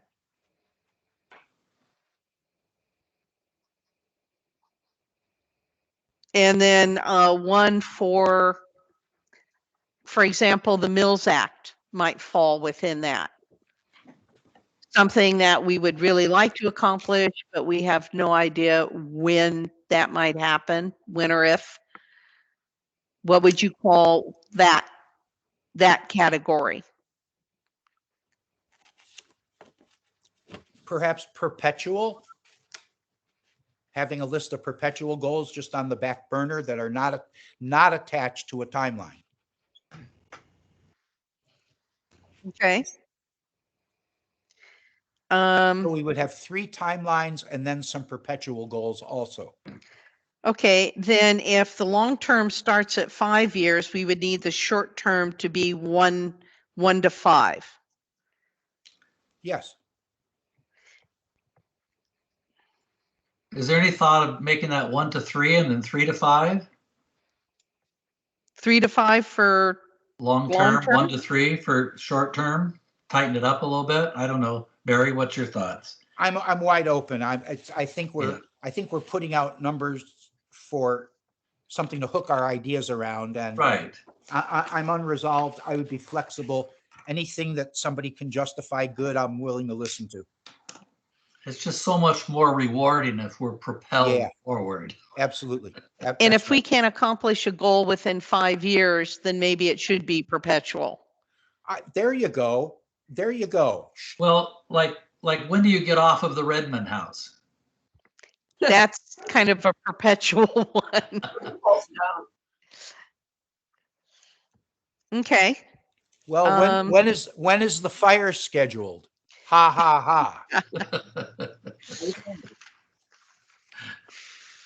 Okay.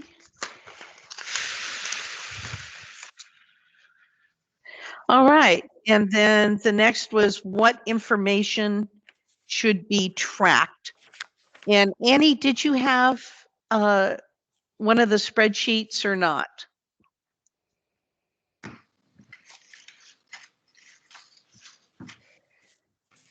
So what I did is I went back through our meetings back to January 2017. And that's how I determined the goals that the commission has been following.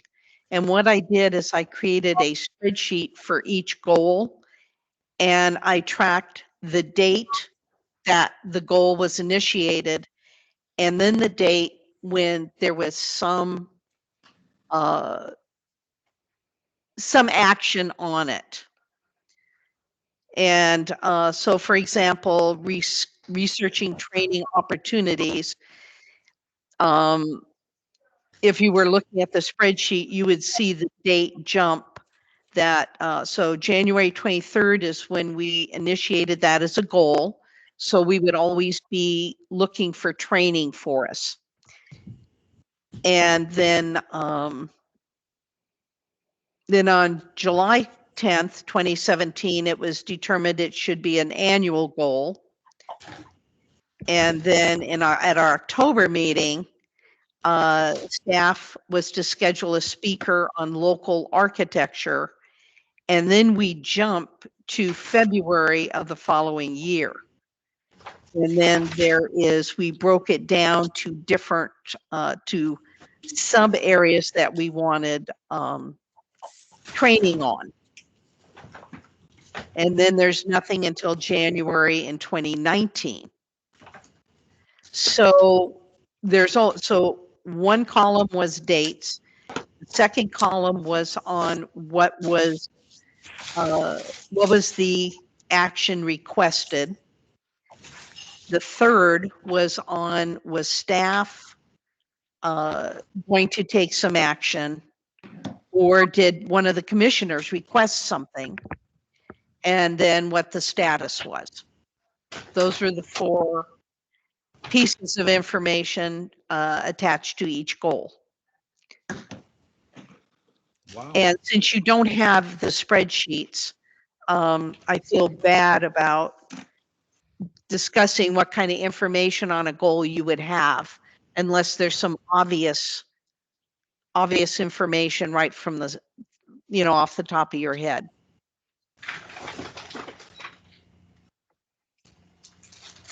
Otherwise, we can discuss this and Annie can send out the spreadsheet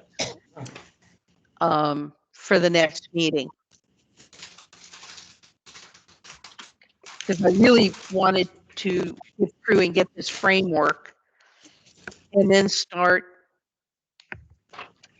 looking at the goals.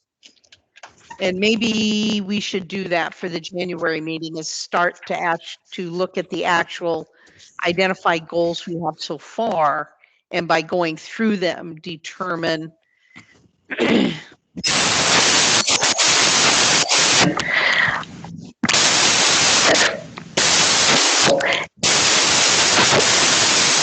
Problem with your mic.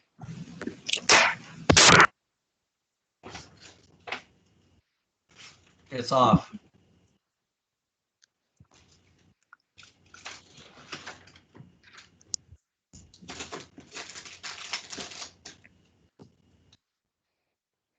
There's Natisha, our savior.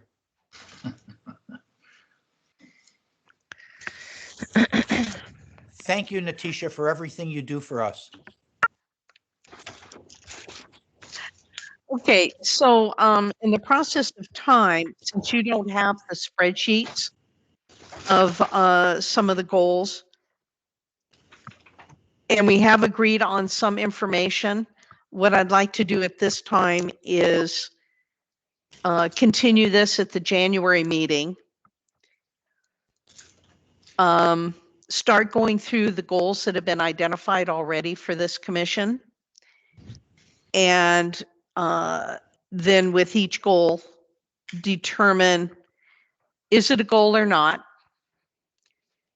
Categorize it, what type of goal it is, and then look at the information I've documented and determine, is that the information we want to track? Is there more information we want to track? And then we need to decide, what do we do once we accomplish a goal? Do we archive and keep that in history so we can go back to it? Or if it's done, just put down accomplished and move on? And don't keep the history. That's what I would like Are you to, asking that as a hypothetical question, or are you asking for responses? that is what I'd like to talk about at our next meeting. Great, I agree. I think that we should recognize that this topic will take up some extended time in our January meeting. And also, I would like to request that we not receive those spreadsheets 3 days before the meeting. But if those could be sent to us now, we'd be able to have plenty of time to absorb them and be well prepared. I understand there are some items that come to us quite close to the next meeting, and I've already expressed how I feel about that. But in particular, with working material like this, I sure don't want to be looking at it on Saturday because it came in on Friday night. So I would request that those spreadsheets be distributed to us with as much advanced opportunity as possible. What I can do is I can get with Annie and put together a packet that has what we've agreed to, what are the next 2 areas that we need to discuss, and include all of the all of the goals on their spreadsheets. That's great, because we only have half of our normal time between this meeting and the next from what we usually have.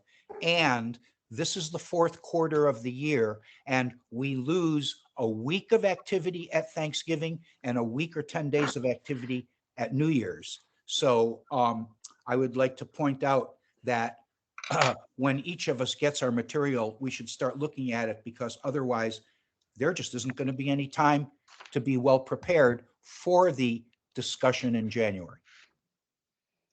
So Annie, is that okay with you, that I put together kind of a packet within our packet, send it to you, you and I can discuss, and possibly send it out a little bit earlier? Yeah, I think that should be okay. I mean, Because this would all be, this could all be via email and Right. not through the Yeah. snail mail. Right. Yeah, I think the commission probably remembers that, I discussed with the county council, and they advised not to send the materials out ahead due to Brown Act and various things. But I think for this one item, it's probably okay to send it out early. Yeah, Okay. I'm not asking for minutes or anything else ahead. I'm Right. just saying that looking at Monday, January 17th as our meeting, guys, that's 2 months from now. And let's take out Christmas and Thanksgiving. So genuinely, we don't have that much time. Okay, so I'll get with Annie and I'll put together a packet just on the goals to That's be great. reviewed a little bit earlier. Okay. So if there isn't any other questions or comments, then the next agenda topic is 8B, a report back from Commissioner Perlman on the Bruce Zobel May House. I need to make an interruption here. Certainly. Do you want a break? No, I need to interrupt you permanently. I'm moving to Brookdale Retirement Home in a matter of minutes, and the movers are here breathing down my neck, and Oh, and so I've got to retire from the meeting, and I'm really, really interested in all this. It is just fascinating. So if I could hear from somebody later on, like our Commissioner Phillips, I would appreciate that. So, Certainly. okay, goodbye, everybody.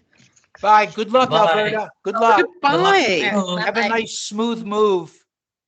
I hope you have a smooth move. There you Yeah, I'll let go. you know how things are going. Okay, Good. bye-bye now. Take care. Bye-bye, Alberta. I'll call you next week.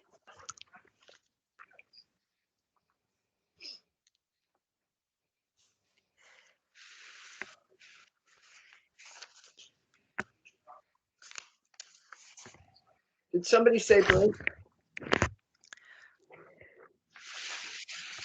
Madam a 5-minute Chairman, break may I might be in- suggest that we take a break? Yes, we can take a break.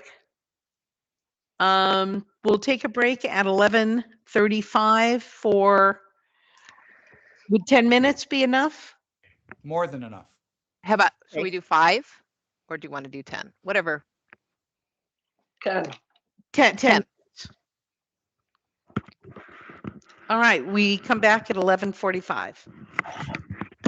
Thank you.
So can everybody hear me? Yes. Yep. So does anyone know where Brookdale Retirement Home is? I just looked it up ironically because I'm dealing with my 93-year-old mother. We're looking for solutions. Neil, consider yourself very fortunate to have a 93-year-old mother. Well, thank you for the sentiment. I get it, but truly, Yeah. you know, my folks have both been gone 30 years, and Oh my goodness. Yeah. I sure wish I had a mom and dad. She lives alone on 7 acres by herself Ooh, Oh, wow. a tough girl. at night. Yeah. Yeah, she can stare at a barbed wire and unkink it. Uh, Yeah, Linda, I did have a conversation with Alberta earlier last week, and she did let me know that she was moving to, it's in Scotts Valley, and she's moving to the retirement Okay. place there. And she still, you know, intends to be able to continue working, you know, on the commission, serving on the commission. You know, I did mention to her that she'll need to have, you know, assuming we're still reading remotely, she would need to have a computer set up. So anyway, but that's her intention. Okay. Well, since I live there in the valley, I would be able to stop by and see her. Oh, right. And she's been a resident of Davenport. Is that what my understanding? I think she said she moved there when she was 4 years old, Oh my goodness.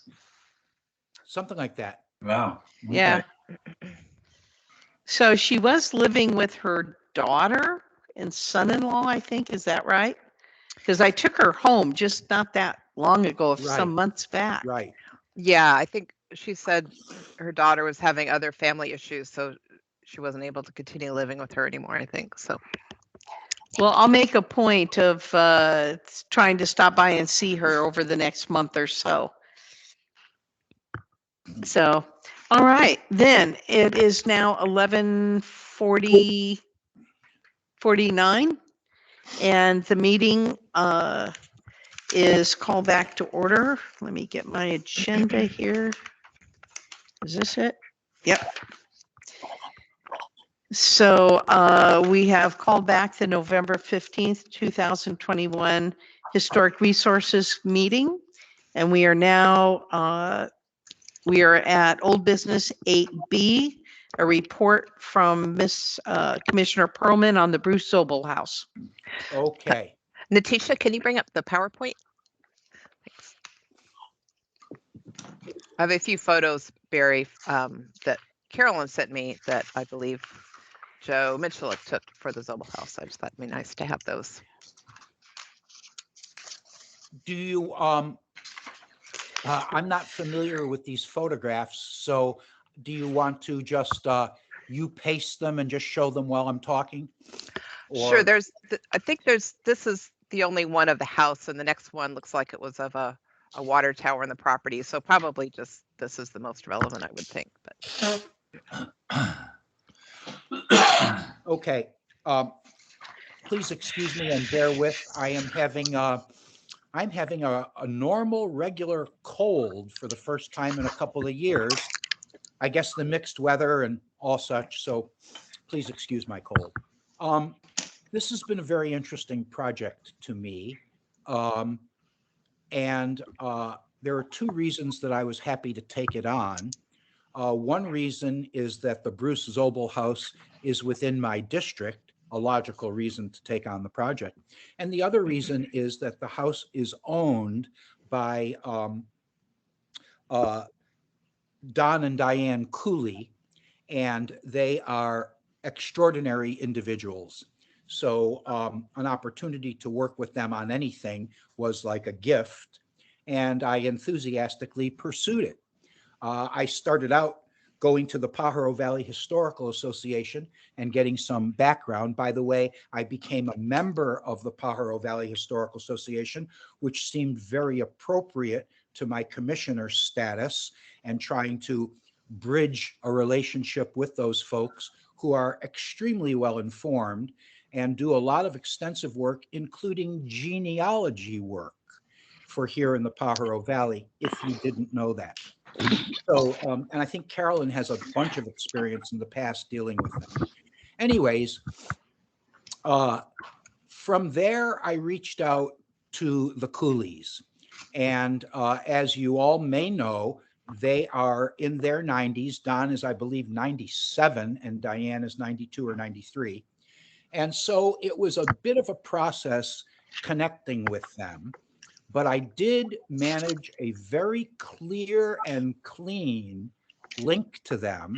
And I had several good conversations on the telephone with Diane on one phone and Don on the other.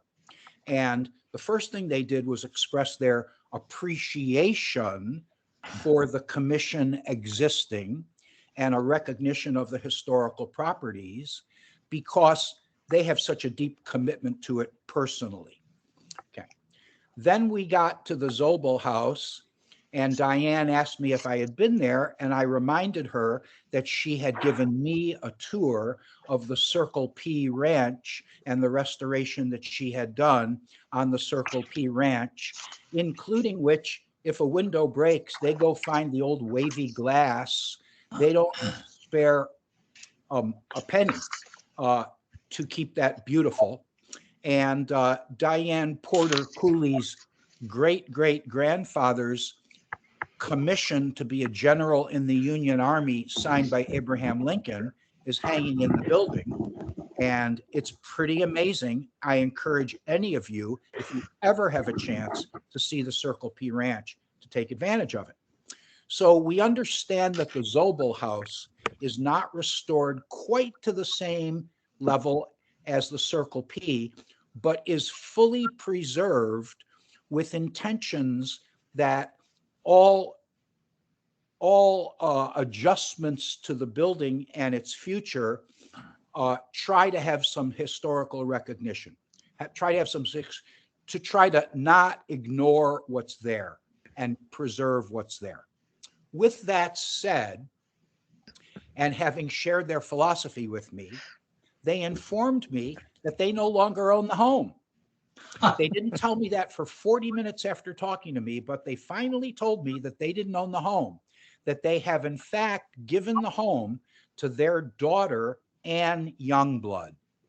Anne lives in Carmel and in Los Angeles in Brentwood. She has two homes, and it took a little while to connect with her, but I did have an excellent connection with Anne Youngblood in a long telephone conversation. And she talked to me proudly about the Zobel house.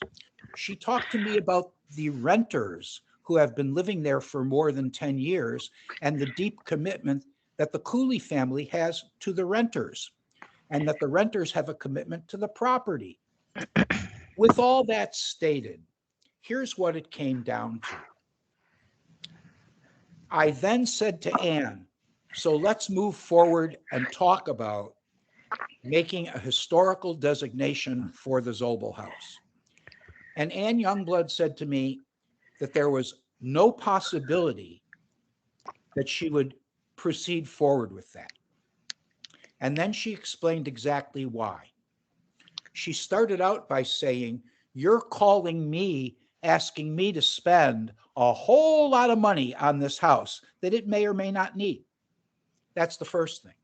The second thing is, she said, from their deep experience as preservationists, that they find in their own perspective that to some degree their hands are tied behind their back by a historical designation, and that it creates limitations in preserving a building. And then she specifically wanted me to name and share the following fact. If she becomes a historically designated building, she will not be able to strap the chimney to make it not fall down in an earthquake. So she'll make it historic, it'll be accurate, and then it'll fall down in the next earthquake. And what good is that going to do anybody?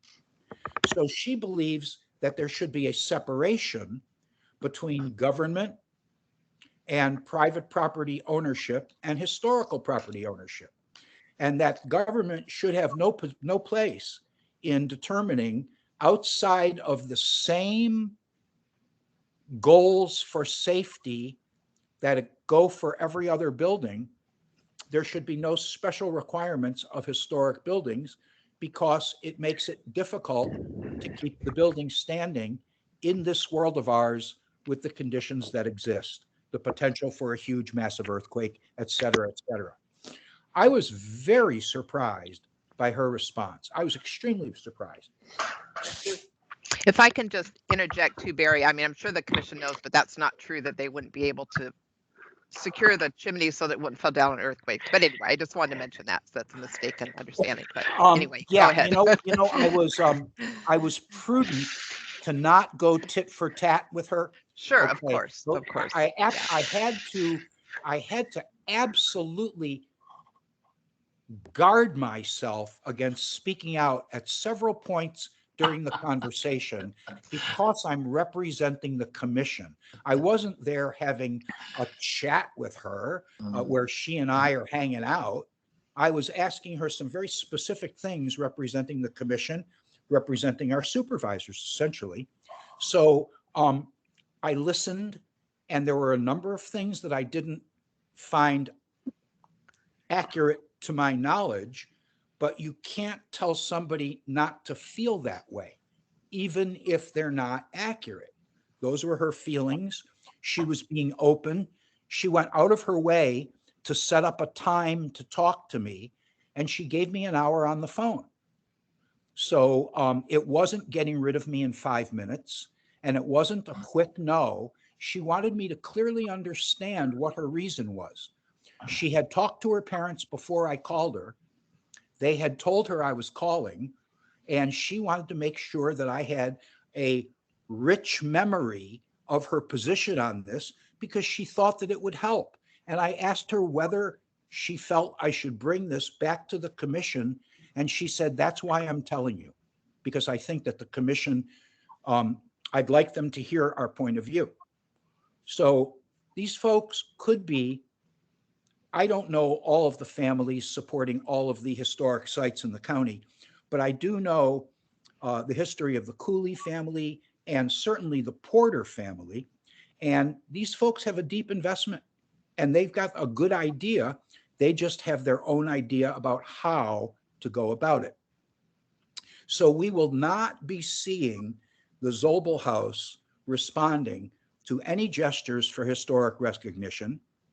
And I don't know whether we have, I mean, we can have it on our watch list if we want to. That is not contrary to what the owners are saying. They're just saying they're not going to agree or spend any money for our purposes. So perhaps we leave it on the watch list. I imagine it's already there, and recognize that if it ever changes ownership, future members of the commission may have an opportunity. And there you have it. Any comments? Well, Barry, I applaud you for taking that on. That can be an uncomfortable position to be in when you bring the enthusiasm to a meeting and it turns under your feet just a little bit as it happens. So I applaud you that you handled that. Yeah, and that's not an uncommon sentiment, unfortunately, that people feel that listing would tie their hands too much and they don't want to have their property in the inventory, unfortunately. But yes, we can certainly keep the property on the watch list. And please, fellow commissioners, please don't take me wrong. I am openly telling you what her position is, but I want to make it clear that is certainly not a position I agree with. Okay. Understand. If I did agree with it, it would not be appropriate for me to be on this commission. So I'm representing her thoughts back to you as she asked me to do. And good. Is there any other comments?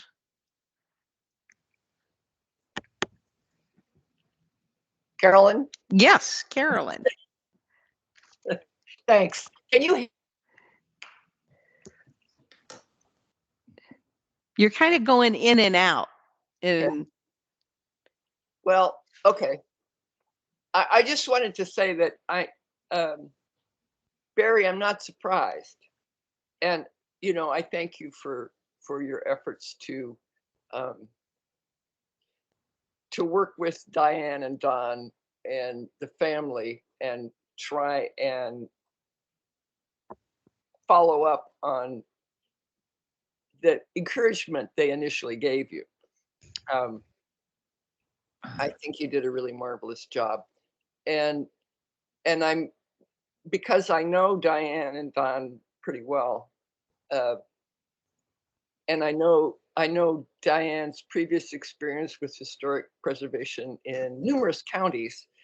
I know a little that how that attitude would, how that sort of mindset. I mean, they've had experiences with historic preservation in the past, and they've really given a great deal to Santa Cruz County in terms of buildings and land. So I think that really this is the reason I suggested putting it on the watch list, was just so in case there's a future conversation about this building, the history will come up. It'll be flagged even though it's not on an inventory. Yeah, it was an interesting exercise overall for me.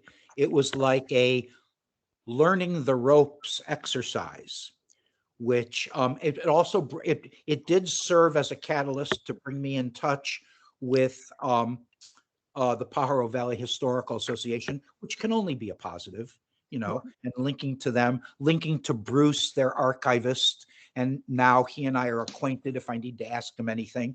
So there was a bunch of tangible stuff there, and it felt like a really good exercise. And boy, was I surprised. I have to tell you, wow, she caught me. I was reeling from it. It was the opposite response I was expecting, because the elders had set me up with how wonderful it was that I was doing this. But nonetheless, it was great. I enjoyed the experience and the exercise. So Barry, do you want to then go forward with filling out a watch list form?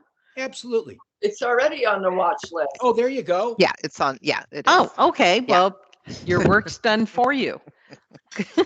Ah, the pleasures of a commission. Okay. Well, thank you very much. And I'm kind of sorry you had to go through that. But as you say, it was a good learning experience to see the two sides. And it was very nice to meet Ann Youngblood. She is a conscientious, very intelligent person. And it was just, you know, pleasant outreach. So no harm, no foul.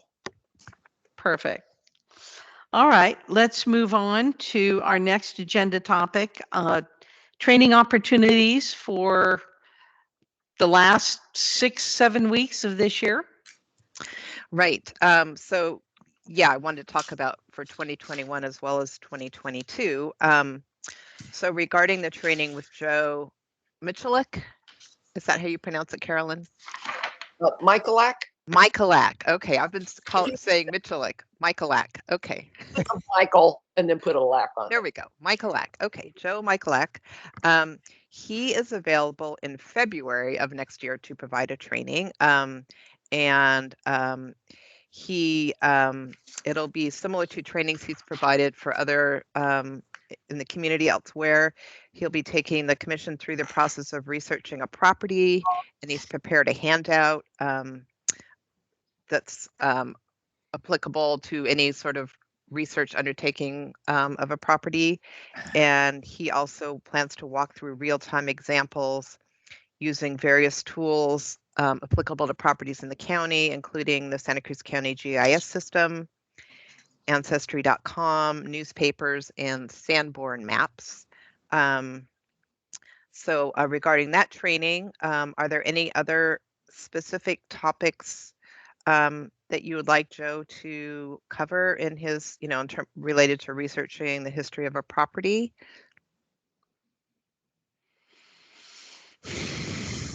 I've seen his handouts, and very thorough and complete. Yes. I can't think of anything to add to it. Okay. Yeah. And I did, when I reviewed the handout, I did ask him to, update it with any information specific to the county. And that might get at some of your questions, Carolyn, too, about how to, find records that related to, history. So, yeah. Are you going to put some dates down for this? Is that what Yeah. I understood? Yeah, I haven't, I'm not sure when Joe's available, except that he wants to do it in February. So what I can do is, after I hear from him about potential dates, I can send it out to the commission and we can try and get that scheduled for February. Okay, FYI, the 31st of January to February 9, I would not be available, and I think I would really need to be at this training. Oh, definitely. Yeah, good to know. So we will not do it February 1 through 9. No, January 31st to February 9. Yeah, right. Okay. I'll be out of town. Okay. Very good. Okay. Any other comments on that training? Okay, and then we still, for those, the commissioners and staff need to do a training for 2021 as well. I don't know if anyone had the opportunity to participate in the camp training that I'd sent out, which is, geared towards Historic Preservation Commission. It is like a 2-day training in the morning for 2 days. So if the commission is interested in that, it looks like there's one final training for this year on December 2nd and 3rd. That's in San Jose, but that would be a remote training.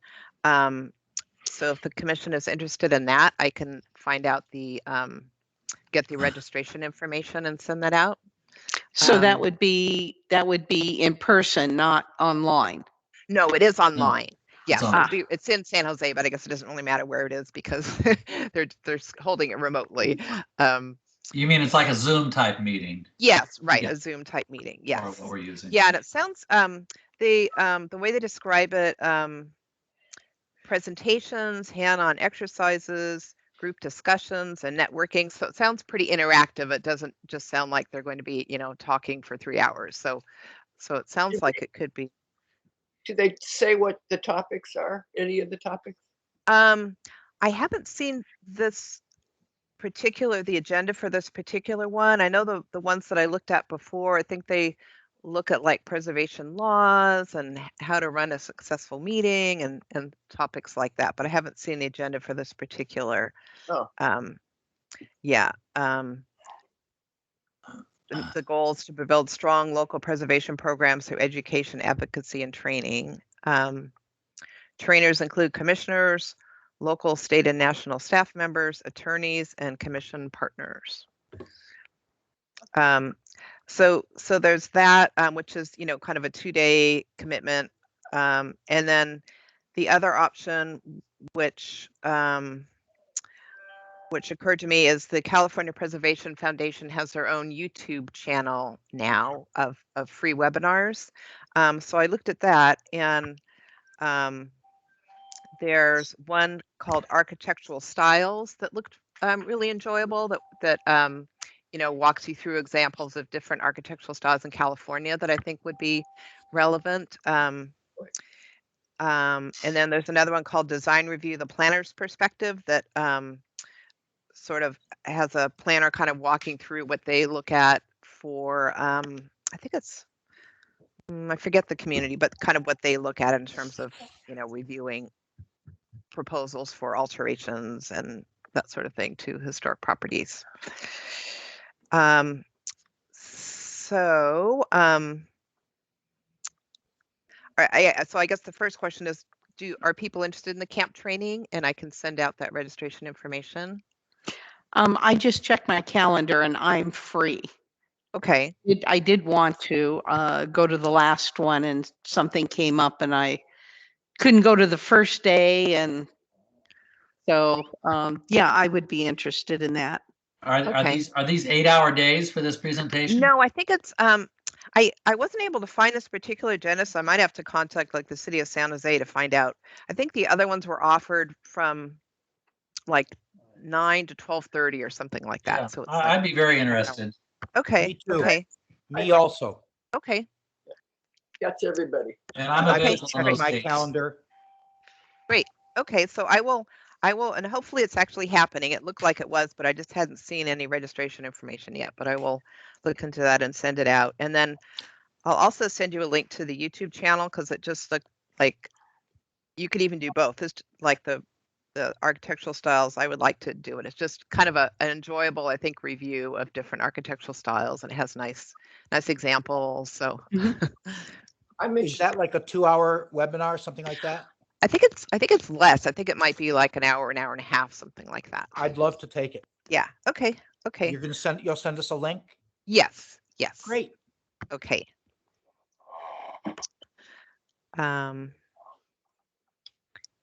Yeah, so that, I guess that concludes that topic then. Good. Any other questions about training? Okay. The next agenda topic, 8D, status update on the Seabreeze. Yes, so I checked in with the property owner, and he hasn't indicated when he's going to be ready to submit his application yet. I've been keeping in touch with him regarding that. And then regarding a repository for the balcony railing and window glass, I reached out to Marla at the Museum of Art and History, and apparently they don't have room for these materials. So I know the commission has previously discussed this. Materials aren't really structurally sound, so they wouldn't be able to be reused in the building. So I don't know if the commission has other thoughts about a repository for these, or if he should just look to donate the materials at this point. If your commission has recommendations on that. The Museum of Art and History doesn't have room to store these things at all. Right. Omar reached out to them, and then I reached out to Marla, and she said, yeah, unfortunately, we don't have room. So there's a window casing and a section of railing. Is that what it is? yeah, it's like window glass, and then a small balcony. Well, I guess it's maybe that big balcony railing from the building. Yeah. It's a building. It's a couple of items that can't really be displayed and can't be reused, and they're over large and won't fit into any museum that we know of. Yeah, the Aptos Museum. I think you checked with them, Carolyn, right? And they don't have room, I believe. Well, they don't have storage. Right, for anything. Yeah. Not much. But I guess it comes down to, does anybody have a really big garbage can? I mean, what can you do? Where are they now? Let's see. I believe that the owner's contractor is storing them, but he doesn't really have room. He's contacted me repeatedly, like, I'm going to get rid of these materials. You have to tell me what to do. So, let's see, we wanted some part of the building saved so that it could be used to explain the significance of historic resource that no longer exists. So the idea is, if they can't save these items, what else are they going to do to explain the significance? I mean, are they going to put up a panel or a? Well, I think we discussed this, did we not? Yeah. 2 meetings ago. Yeah. And I think we voted on my suggestion supporting the concept of using a corner of the building to make a miniature of the Rafael Castro Hotel. actually, I can see if I can find the minutes, but the proposal was that they would do their application in 2 phases, and the first phase would be to remove the building from the inventory, and then at that point, the commission could have a further discussion about the how to honor the historic significance of the building, if it's a panel or a panel at the interior or a replica, that sort of thing. But there'd be an opportunity for the commission to make a formal recommendation and discussion at that time to the property owner. What happens if we don't want to remove it from the inventory?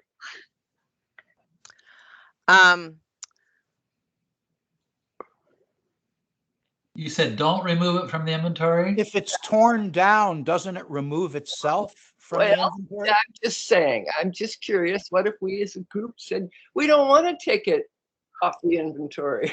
Cool. You know? I mean, I don't know how that would make sense in terms of the resource not being there anymore, if it would still, have the Well- have the reason for being on the inventory. One of those we're bobbleheads again thing, all we can do is go, yes, we want that to happen. It's not a discussion. Taking it off the inventory is. Well, Well- yeah, I don't have the minutes in front of me, but I laid out in the previous staff report that it will be the opportunity for the commission to have input regarding the design of the building, that honor the previous design of the building, and that there be some sort of historic interpretation. So it's the opportunity for the commission to affect how the building will be honored moving forward and the history of the building. So But we don't have any leverage. I mean, we can't say this is what we'd like you to do, and if you don't do what we'd like you to do, we won't take it off the inventory.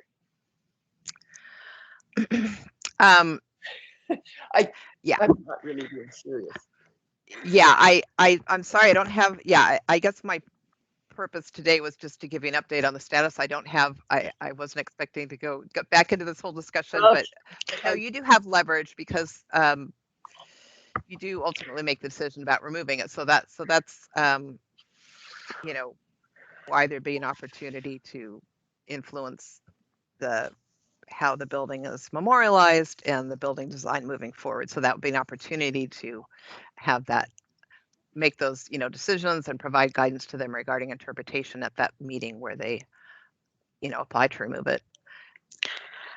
Annie, Yeah. you said there's one window that was saved.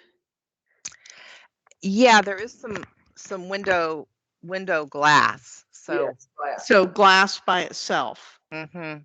And what is the size of the glass? I was just thinking if it wasn't too huge, maybe that could be used in some sort of, like we're talking about a plaque or something in which to indicate this is from the original building, along with the history or model or anything else that we determine we'd like to suggest they do. Mhm. Yeah, I mean, they certainly could, I suppose I could even store it here in my cubicle if it's a small piece of glass, but they certainly could, I could But receive a small piece of glass. it gets complicated because is that small piece of glass going to convey a sense of history? Mhm. I mean, somebody have to look at that glass and say, oh, from looking at this glass, you can see how that was used with the balcony to make this statement about a building. If it's just a piece of glass, it's not going to say much. Well, she had mentioned that it was old, it was wavy, which is, the old way they made it. And I was just thinking, I know when people would come to the San Lorenzo Valley Museum, it still has 2 or 3 windows with that original glass, which is wavy. And I always pointed out that it is historic and old and original. But the glass from a building built in the 20s, I don't think has the same kind of wavy glass. Yeah. Correct. Well, see, I thought it was, Somebody would have to look at that glass and say, oh yeah, that really matches, that really tells the story.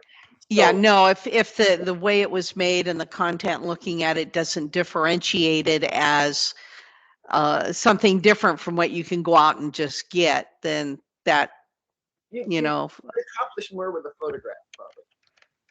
Yes.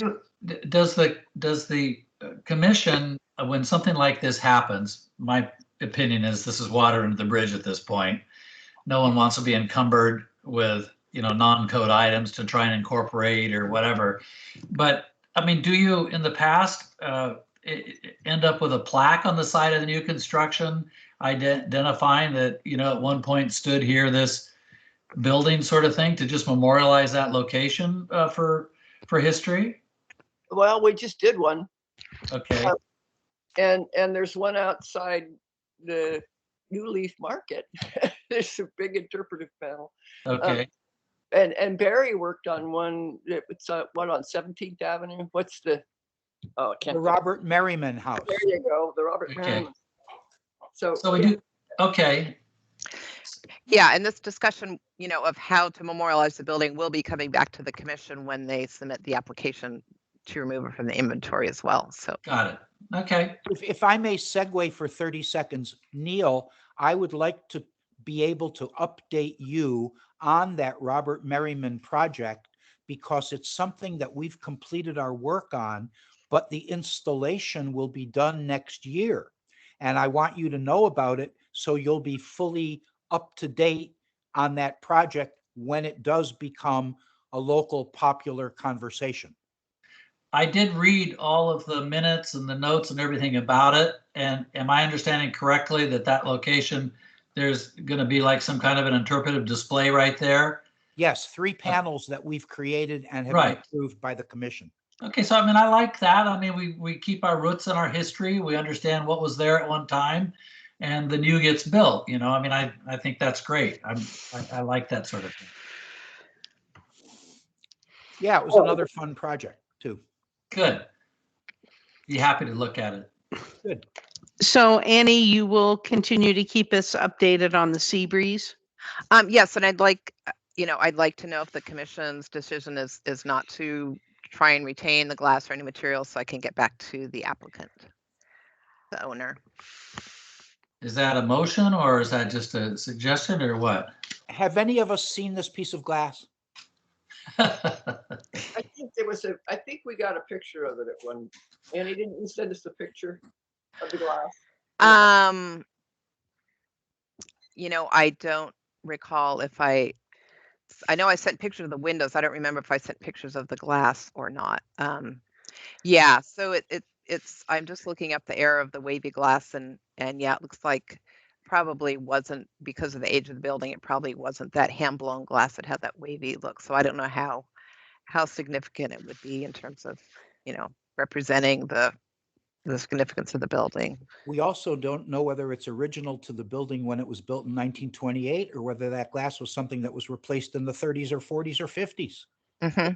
That was one of the problems with that building, was that a whole lot of it had been, Yeah, especially one side, had been redone. Right. So the building's total historic significance had already been sort of Yeah. Sort of compromised?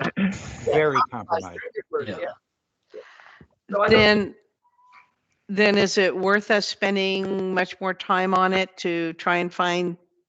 No. No, All right, shall we make a motion then? Is that okay, Annie? Of course. So what I need is someone to make a motion to discard the building material and glass that is left over from the Seabreeze Tavern. Say release instead of discard. Release. It does sound much better. Release it. nice and to- set it free. Will that work, Annie? That wordage? Annie, Yes. could you let John Hibble know that those items are being released in case he's really attached? Yes, I will do that. Okay, so We didn't take them. I need Karen someone can to put them make in a her house. motion to release the materials, the building materials and glass from the Seabreeze Tavern. Who will make that motion? So moved. Okay, and who seconds? Second. All right, so all in favor, Commissioner Pearlman, Aye. Commissioner Swift, Aye. Commissioner Woods, Aye. Commissioner Phillips? Aye. Okay, Annie. Well, that's achieving a goal, I would say. Absolutely. All Um, right. So our next agenda item is report back on the contract with the Museum of Art and History.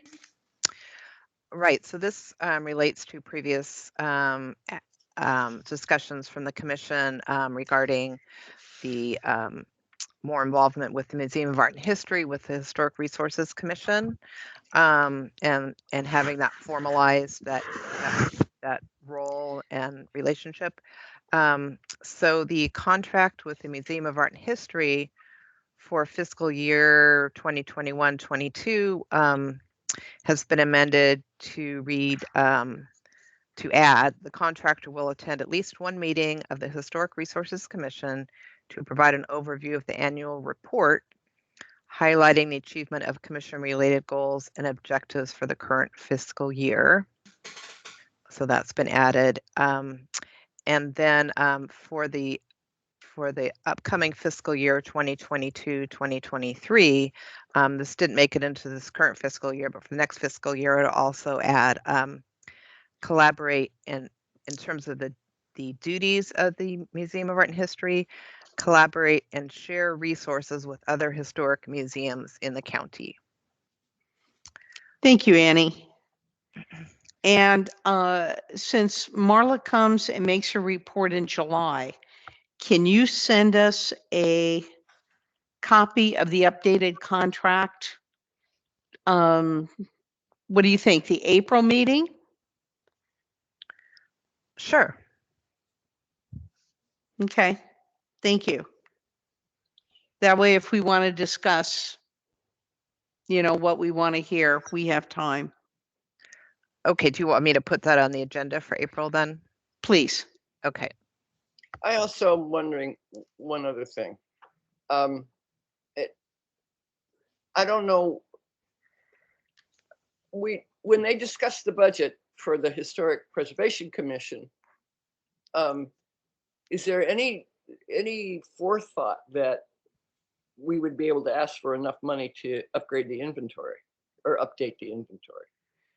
I mean, I keep thinking that the county is able to give the Museum of Art and History this money for whatever they do. They come and they tell us, big program, it's a 2-hour program, they tell us everything they're doing with this money, but they can't give the Historic Resources Commission money to do what its main goal is, which is to update the inventory. Not that I'm saying those two things are linked. What I'm curious about is, when does this go to the budget? Do we ever get a chance to speak up and say, hey, we'd like more money to come our way? Yeah, I think, this seems like an appropriate topic to also discuss in the goals, in January. And certainly, those are the kind of recommendations that the commission can make to the board. Okay. Yeah.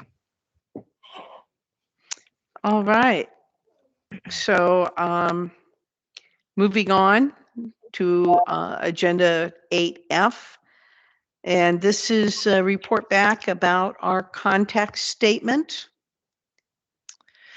Right. So Commissioner Swift requested copies of the context statement be sent out to the commission, as well as a complete copy of the historic resources inventory. I've previously sent the portion, applicable to the district that you represent. But so I will plan to send out the entire HRC before the January meeting. And for this meeting, I did send out copies of the context statement. I know we talked about that briefly. The context statement identifies the historic themes that have shaped the built environment in the county, including agriculture, other industries, including lumber and tourism and transportation. And it also identifies property types within these historic themes and design features that are characteristic of a particular property type. And this document can be useful when the commission receives applications for additions to the inventory to consider whether a resource is significant within a particular context and or has the characteristic design features that would support a designation. And the context statement could also be useful in some cases in evaluating applications for alterations to a historic resource to determine whether the alterations would preserve the character defining features, such as Spanish colonial revival architectural style. So there's no action needed today, but your commission may want to become familiar with this document. You know, I was going to say, if we take that that training on architectural styles, it would really go well with the context statement, because those styles are, you know. Yes. No, good observation, Carolyn. Any other comments on the context statement? Okay, moving on, agenda item number 9, commissioner presentations, informational items. Does anyone have, any of the commissioners have anything to share? All right, I have a quick update on the Alba School. So the San Lorenzo Valley United School District, which owns the property, the land, and the building, put out a request for architectural services. They conduct interviews last Friday. And once they have hired an architect, then the school district, the architect, and the insurance company will do a site visit. The new building will be an identical to previous footprint with any building code upgrades that are required. No district funds will be used to build this building, only insurance from the building burning down from the CZU fire. And I think the amount of money they got was $500,000.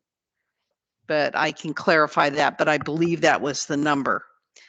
I talked with someone from the Alba School Special District, Park and Recreation Special District. The only information they had was the estimated completion is sometime in 2023. Now, if the insurance money is not enough to complete the school, then the Park and Recreation District will be hoping to raise the needed funds to complete the building. I talked to Annie, and because I'm not quite sure where we are fitting in with this, to make sure that they follow the DPR, because I know the Special Parks and Rec District would like to have it put back on the inventory. So Annie, I believe, is going to contact the school district to let them know and to find out where we would fit in this process of rebuilding the Alba School. Yeah, if they, if they want it to stay on the inventory, then it would come before your commission in terms of the, the proposal that they're, the reconstruction essentially, since the building is gone. So, and if you have a contact, Linda, I can reach out to them. I can check with you afterwards, but. Oh, I think you're muted, Linda.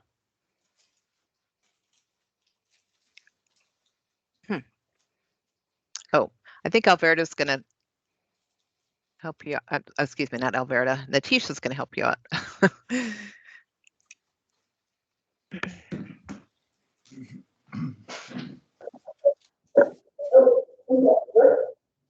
Can you hear me now? Yes. Okay. All right, so Annie, you wanted a contact for the school district or the Park and Rec?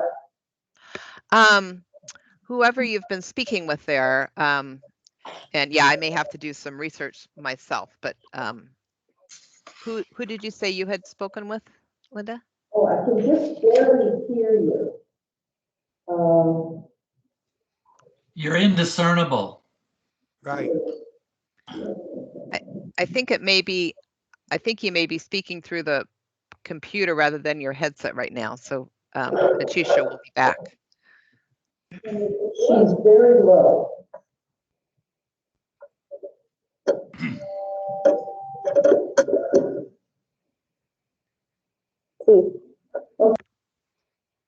Oops. You're muted, Linda.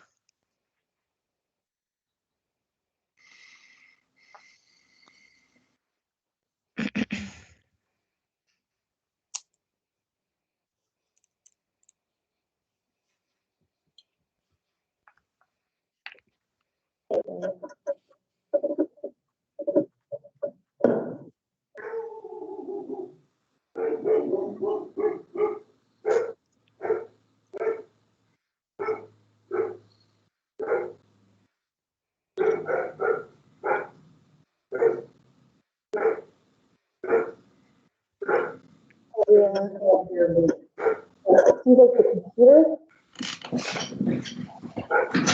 Okay. So, can you hear me now? No. Okay, here. Huh.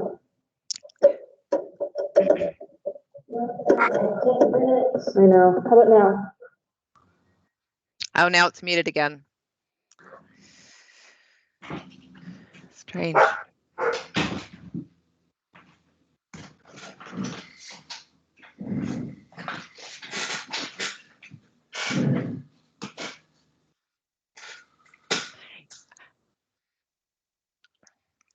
Well, we almost made it. I wonder if we're going to have Linda go through the computer, even though it's really hard to make it out, but some reason.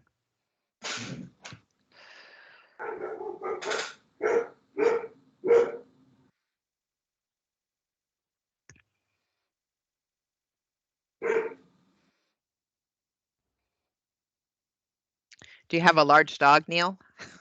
I'm sorry, I do. That's I have a okay. grand dog. Oh, grand dog. And Okay. so we No have problem. we have an adult daughter that's life imploded on the East Coast. And so Oh, we're incubating for the next start in life. okay. And that came along with a 150-pound big black dog. Okay. And no one's going to break into our 150-pound black property. dog. Right, there you go, the plus side. Is it a Newfoundland? It is a 50-50. It's we call it a Shepherdor. It's 50% lab and 50% shepherd. Wow. So it has the pleasantness of a lab, which is ironic, but it has all the alertness of a shepherd. Looks like we're still trying to iron out our technical issues here. I was going to say one thing in this hiatus is I love the definition of the different styles on that, on the context statement. It's so important that we all be, for me, become really aware of these styles because some are not as popular as others, right? Listen through there, not this number is not working. The audio is indiscernible for me. Is there another one you've been sitting on somebody's desk? I could try.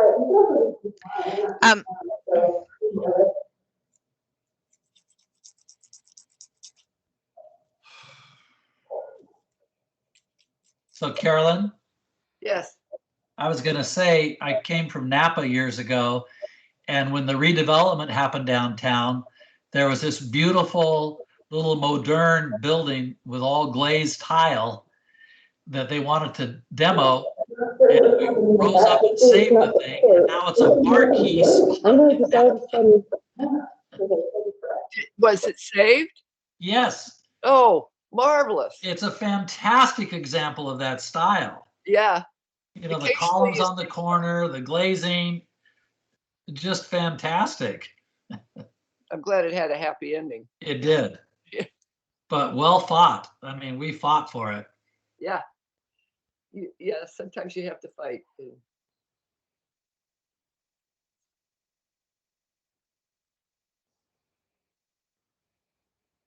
I don't know if I'm ready to wear a t-shirt for the Bayview Motel yet, but Remains to be seen what happens there.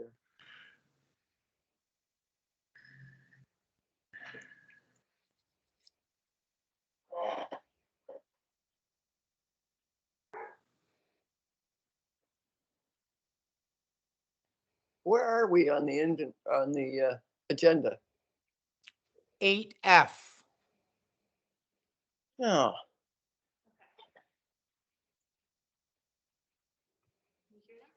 Can you hear me now? we're not hearing you, Annie. Sorry, guys, that was my fault. We Okay. are on agenda item number 9, commissioner presentation Can you- informational items. Can And you hear Linda me would- now? Yes, we There. can. Perfectly, And thank so- you. Perfect. Right, Let's try and wrap this up right. before this microphone dies. They had to get me a new headset. So, so that was my report on Alba School, and my question was, Annie, contact from school district or park and rec district? Yeah, maybe we can chat afterwards. I'll see whoever you have and start reaching out to people. Okay, very good. Yeah. Okay. 10, there are no written communications. So number 11,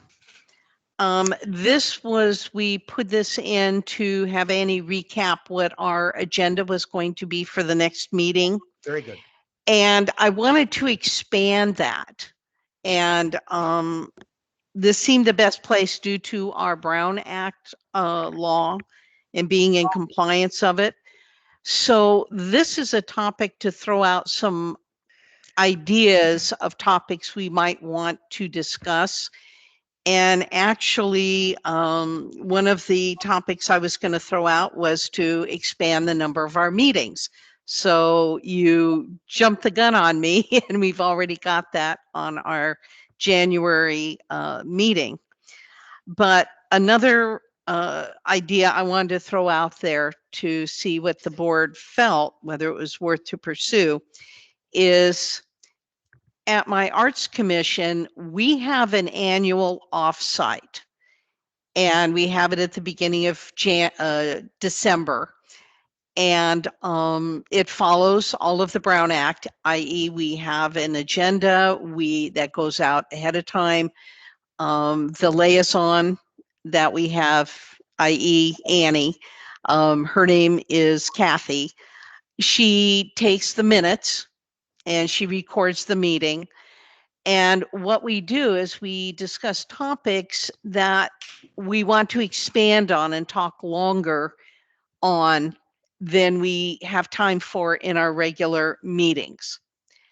And we meet at the Simpkins Center in one of the conference rooms, and the meeting is 9 to 12. And so 9 to 11 is our talk, and then we have a potluck after. So what I'm throwing out there is, would this commission be interested in doing some kind of offset where we could offsite that we would maybe pick some of these topics that do require a bit more discussion, and to do that? Is that something? And obviously we could not meet here at the government building. We would have to find another space to do that in. And then just so you know, to comply with the Brown Act, we would need to make it open to the public and invite whoever wanted to attend. So for my arts commission, we have our regular meetings at the Simpkins Center. We never have any public show up. So that's never been really an issue we've had to deal with. But as a topic, is that something we want to put on an agenda, or is that something that the other commissioners, you feel that it's just another extraneous meeting we don't need to have? What are your thoughts? My thought would be is that I love that we are wanting to track our goals and our action items and identify what these are as they move towards agenda items. So I probably, from Barry's point of view, would rather add a few more meetings in where we move forward on our own than an extra meeting like that. I'm a willing participant, don't get me wrong, but my sense is I like the idea that we're tracking forward on really identifying our goals, which I think is, maybe that's what that kind of meeting is about. But anyway, that's just my thought. Okay. That's what I want this for all of us, for any commissioner that would like to throw something out, has a topic not on the agenda, would like to see if the other commissioners are interested in pursuing it or not. That's what I would like this to be. So if the feeling of an offsite is something that's just extraneous, then that's fine. And that just kind of falls away.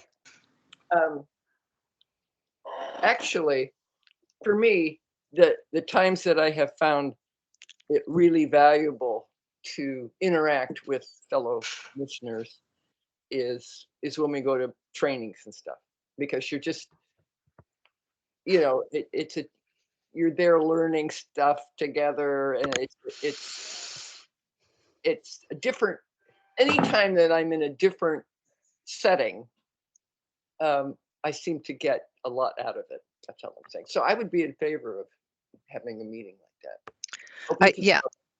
Open to the public, and just, but it's just an expansion of opportunity to talk where you're not, hemmed in by the rest of the agenda. I mean, you have more chance to talk. I think it would be valuable. Well, we have a lot in place right now. We are planning our agendas for our following meeting now. We were not doing that earlier. We've made some improvements in our tactical approach, which is great. So, Linda, to respond to what you were asking, I think that the idea of having the extra meeting is in fact connected to the option of having more annual meetings. And until we make a determination about having more annual meetings for 2022, I would defer this item, because if we don't have more meetings, then this extraneous meeting becomes more significant. If we do have more meetings, then this extraneous meeting becomes less significant. So can we revisit it alongside our meeting agenda, our meeting schedule at the next meeting? No, that's exactly what this is for. And I think that's a very good suggestion. And it gives us an alternative on the table at the time we have that discussion. Sounds good. Another subject that I think falls under this is much like Researchers Anonymous, where they ask for information about historical people and events that they don't know much about. I was approached by someone who asked me if I knew anything about the Miracle Spot, and it's in Branciforte, and wondered if that would be something we would be interested for, say, the watch list.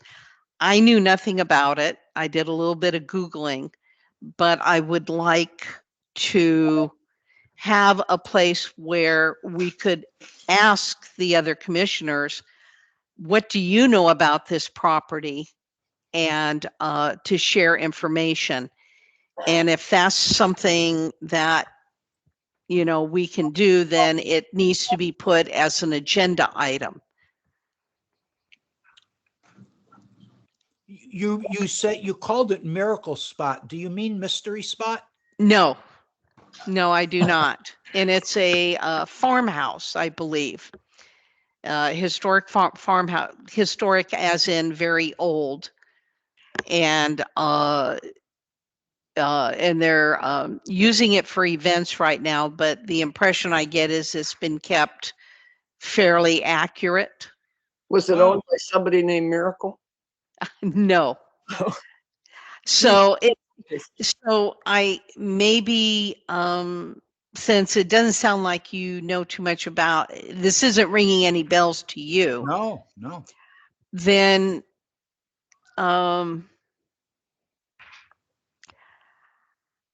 how should I do this, Annie? Should Well, I? if you're interested in like having it be considered for the watch list, we can certainly add that to as an agenda item. Consider adding, the miracle if you want to do the research, and see if it's, what if it's just a site at this point that has nothing on it. I don't know if Carolyn knows anything about it, but that could be a way to approach it, as an agenda item for January. Well, and Joe's talk, will provide Okay, that's true. more tools to discover. In fact, if you had that as a project in mind and you listen to Joe's talk, you probably know exactly what to do next. You need That's a good idea. Yeah. So this is what I would like this agenda item to be, for kind of open up for us to be able to bring up, much like the public communications, our communications to each other on questions and what to put on. So that's all. That's why this says future agendas and not just next agenda. So how do we? I think now it goes back to you, Annie, to wrap it up with what you have for the next agenda. Okay. So was there an interest in putting the miracle spot on a future agenda, or are you? Sure. I think I'd like holding to off on wait, that? since Okay. Joe's going to give his presentation in February. It's not that far. I'm going to go back and I'm going to document all the information I can find. And then I think Carolyn's suggestion of using it as kind of like a test case will be very helpful. Okay. And so, Linda, would you be then, might we actually have an agenda item, which would be to project for our April meeting, that you will do a report back on this discussion? The discussion of the property or the discussion? Well, we may not have specifics on the property, but the consideration of the miracle spot going on the watch list to be deferred to the April agenda. Sure. Then Sure, Annie. we've already got something for April. Hooray. Okay. Yeah, absolutely. Okay. All right, Annie, what do you have for our January meeting agenda? Okay. So let's see. Review contract with the Museum of Art and History. Discussion of demolition by neglect with summary of previous commission action. Consider meeting frequency and agendas, and consider potential off-site meeting. Review commission goals for 2022.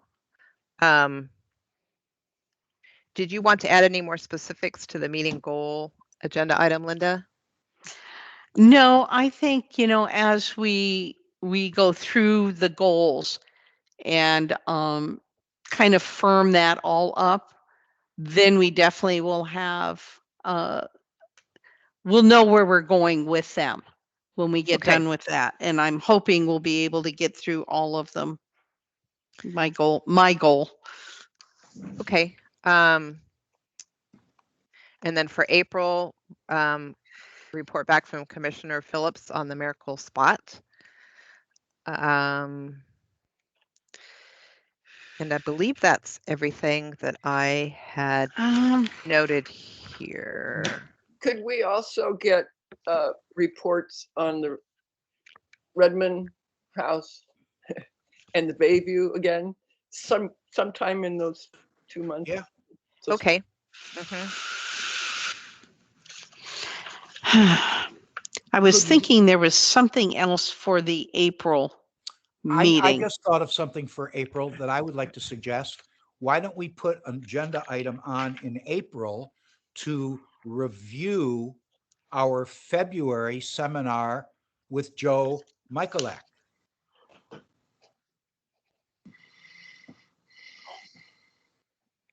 Okay.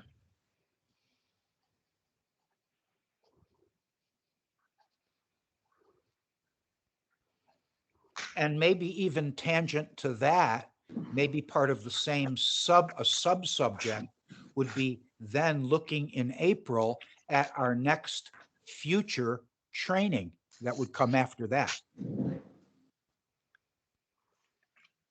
Review the current training we've just done and plan the next one. Okay.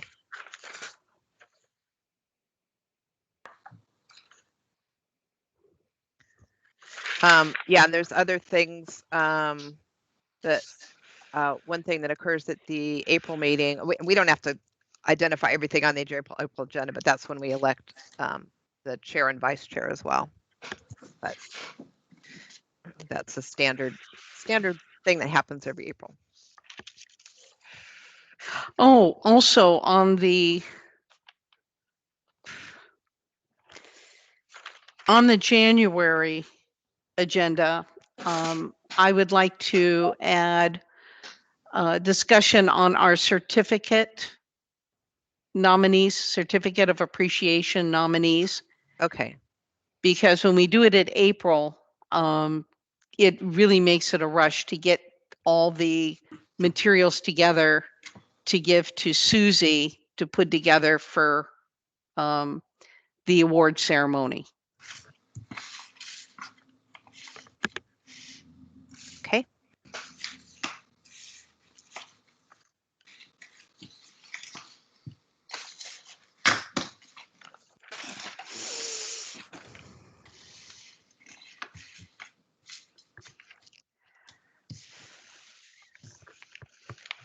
Any other items?